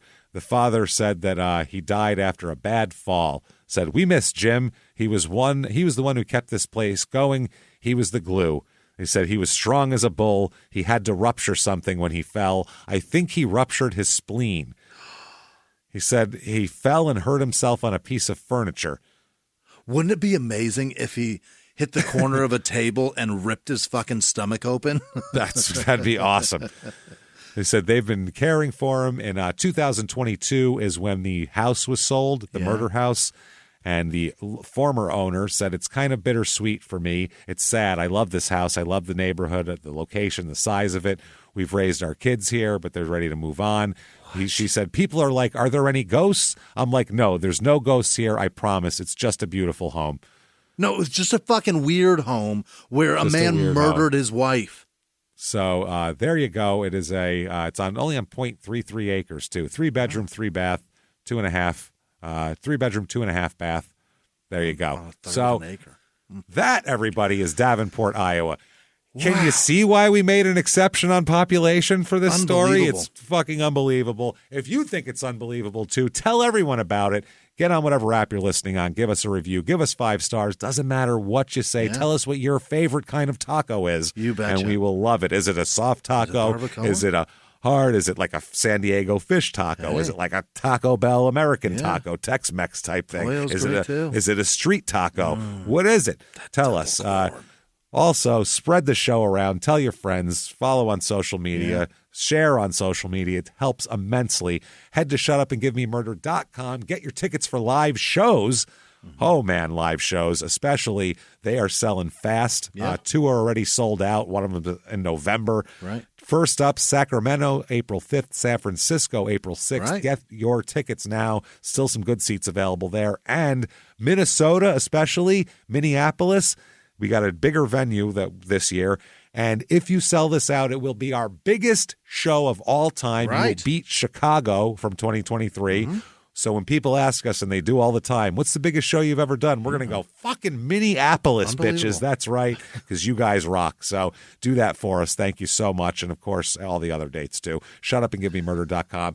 April 20th, 420 virtual live show, betcha. Baby, no matter where you are in the world. In your living room, in your yard, on your porch, you can watch us do a live show just like a regular live show, except we're in a studio, but it looks like a stage, and you are in your house, and it will be 420 themed. I'm going to break out all sorts of new smoking apparatus to scare the shit out of Jimmie, and we're going to dress up. It's got it all. So get your tickets for that. They're available, I believe, the 22nd, February 22nd. Those are available for purchase. Shutupandgivememurder.com. That's my birthday. That is Jimmie's birthday. Make sure to say happy birthday. As a present to Jimmie, buy tickets to the virtual live show. Come watch it. So do that. Get those. Patreon.com/crime and sports is where you get all of the bonus material. $5 or above gets you everything, the whole back catalog, new ones every other week, you name it, it's there for you. This week is no exception. This week, we're going to talk about, for crime and sports, which you get, we're going to talk about Paul Sasso, who was a fucking, like a mob guy. He was a gangster owner of a football team and did a lot of crazy shit, as you can imagine.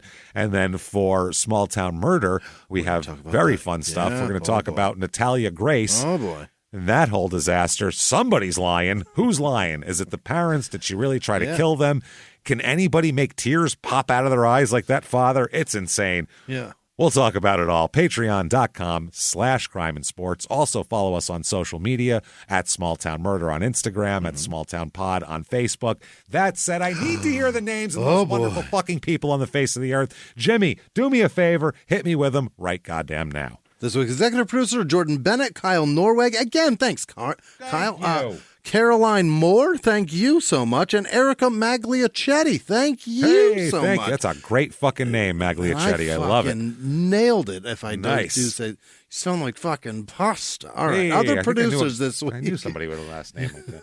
Really? Magliacetti? Yeah. That Yeah, sounds high school. delicious. Good a girl God. in high school with that last The name. little meat sauce, forget about Hey, it. put some. I'll have the. I'll have the. The al dente. Make the Magliacetti al dente. I like it better. Does the like that. Magliacetti have clams? It I'll works take like the that. clams, yeah. Yeah, why not? Other producers this week are Liz Vasquez. Go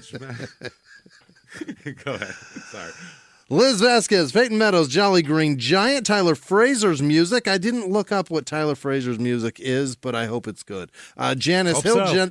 Jessica Wegner. Aaron Olin is a construction worker, James. He owns his own construction company, Goddamn. and he's crushing it. Good for you, Aaron. Keep it up.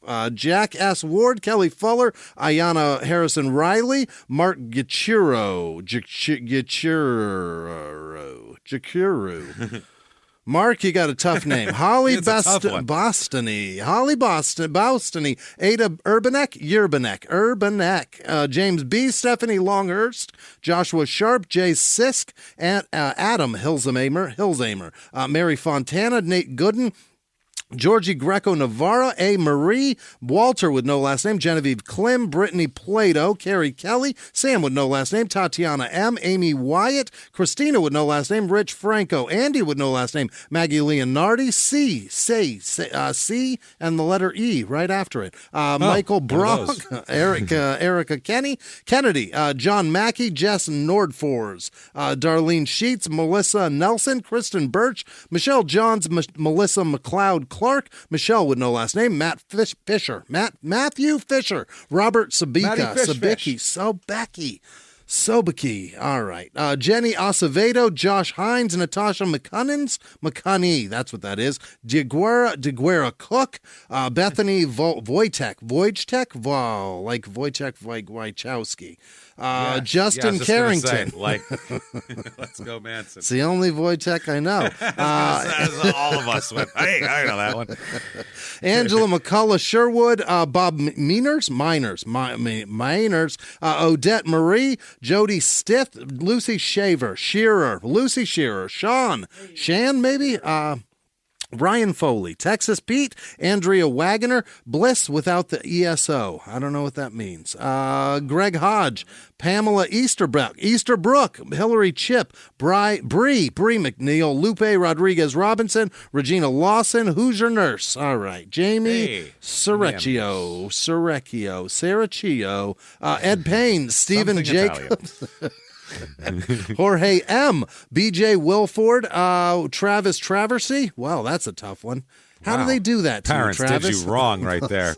Traversy, son Jesus. of a bitch. How many names have Trav as the first You four can't letters? do that. One? You said, let's give him that one. The Let's only go fu- Travis. It's not like half the John. names are Travertine and Traveresque. It's not like those aren't names. One name. Poor Travis. Emily Trav. Matsamura. Matsamura. Nice. Good for you, Emily. Gabriel Quinner. Hannah with no last name. Andrea Lentine, Jill with no last name. Tracy Gamel. Gabe Benbrook, Scott Everett, Josh Bowe, Scott Mars, Kara Moreland, Caleb with no last name, Scott Payton, Nova's dad, 308, Lord Lucifer, Callista Oberhelman,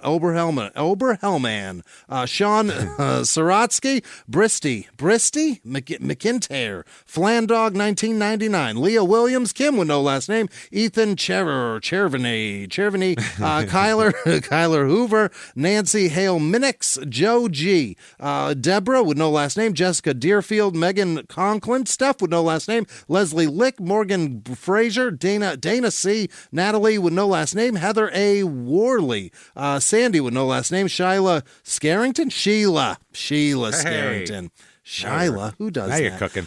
Lisa G, Krista with no last name, Lana Vuli, Courtney Angler, Mickey Friesen, Kathy M, Bethany Lovett, Kyle Domizio, is that right? Angel Scruggs, Amy Cornett, Piper T, Piper H, that's what that is. That's All not the even Pipers. a T, it's an H. Oh, I Dan thought there was two Trotter. Pipers. No, just one. Ashley Dahlia, Nicole Faulkner, Oh Mom 43, Devin Abernathy, Brittany Britton. Again, what? Why would you do it? There's only one name. It starts with Brit. It's the only one.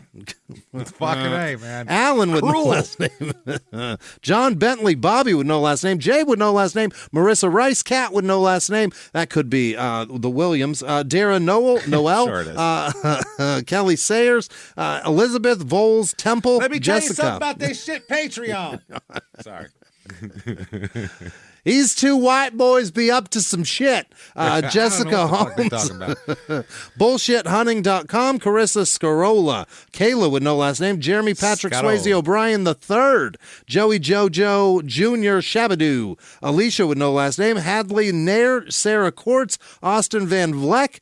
Mo and Dan and Vlux. And no, that's just Lux. And Jonesy. Olivia Zook. Nikki Sabaski. Ashley Nicole. Spencer Treese.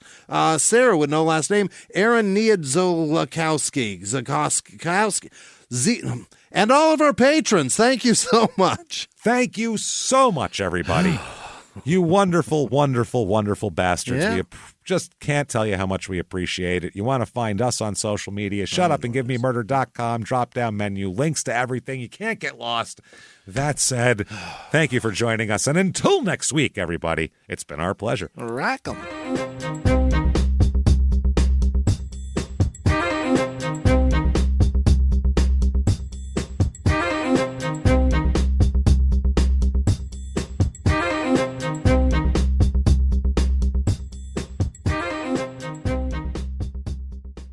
If you like Small Town Murder, you can listen early and ad-free now by joining Wondery Plus in the Wondery app or on Apple Podcasts. Prime members can listen early and ad-free on Amazon Music. Before you go, tell us about yourself by filling out a short survey at Wondery.com/survey. He was hip-hop's biggest mogul, the man who redefined fame, fortune, and the music industry.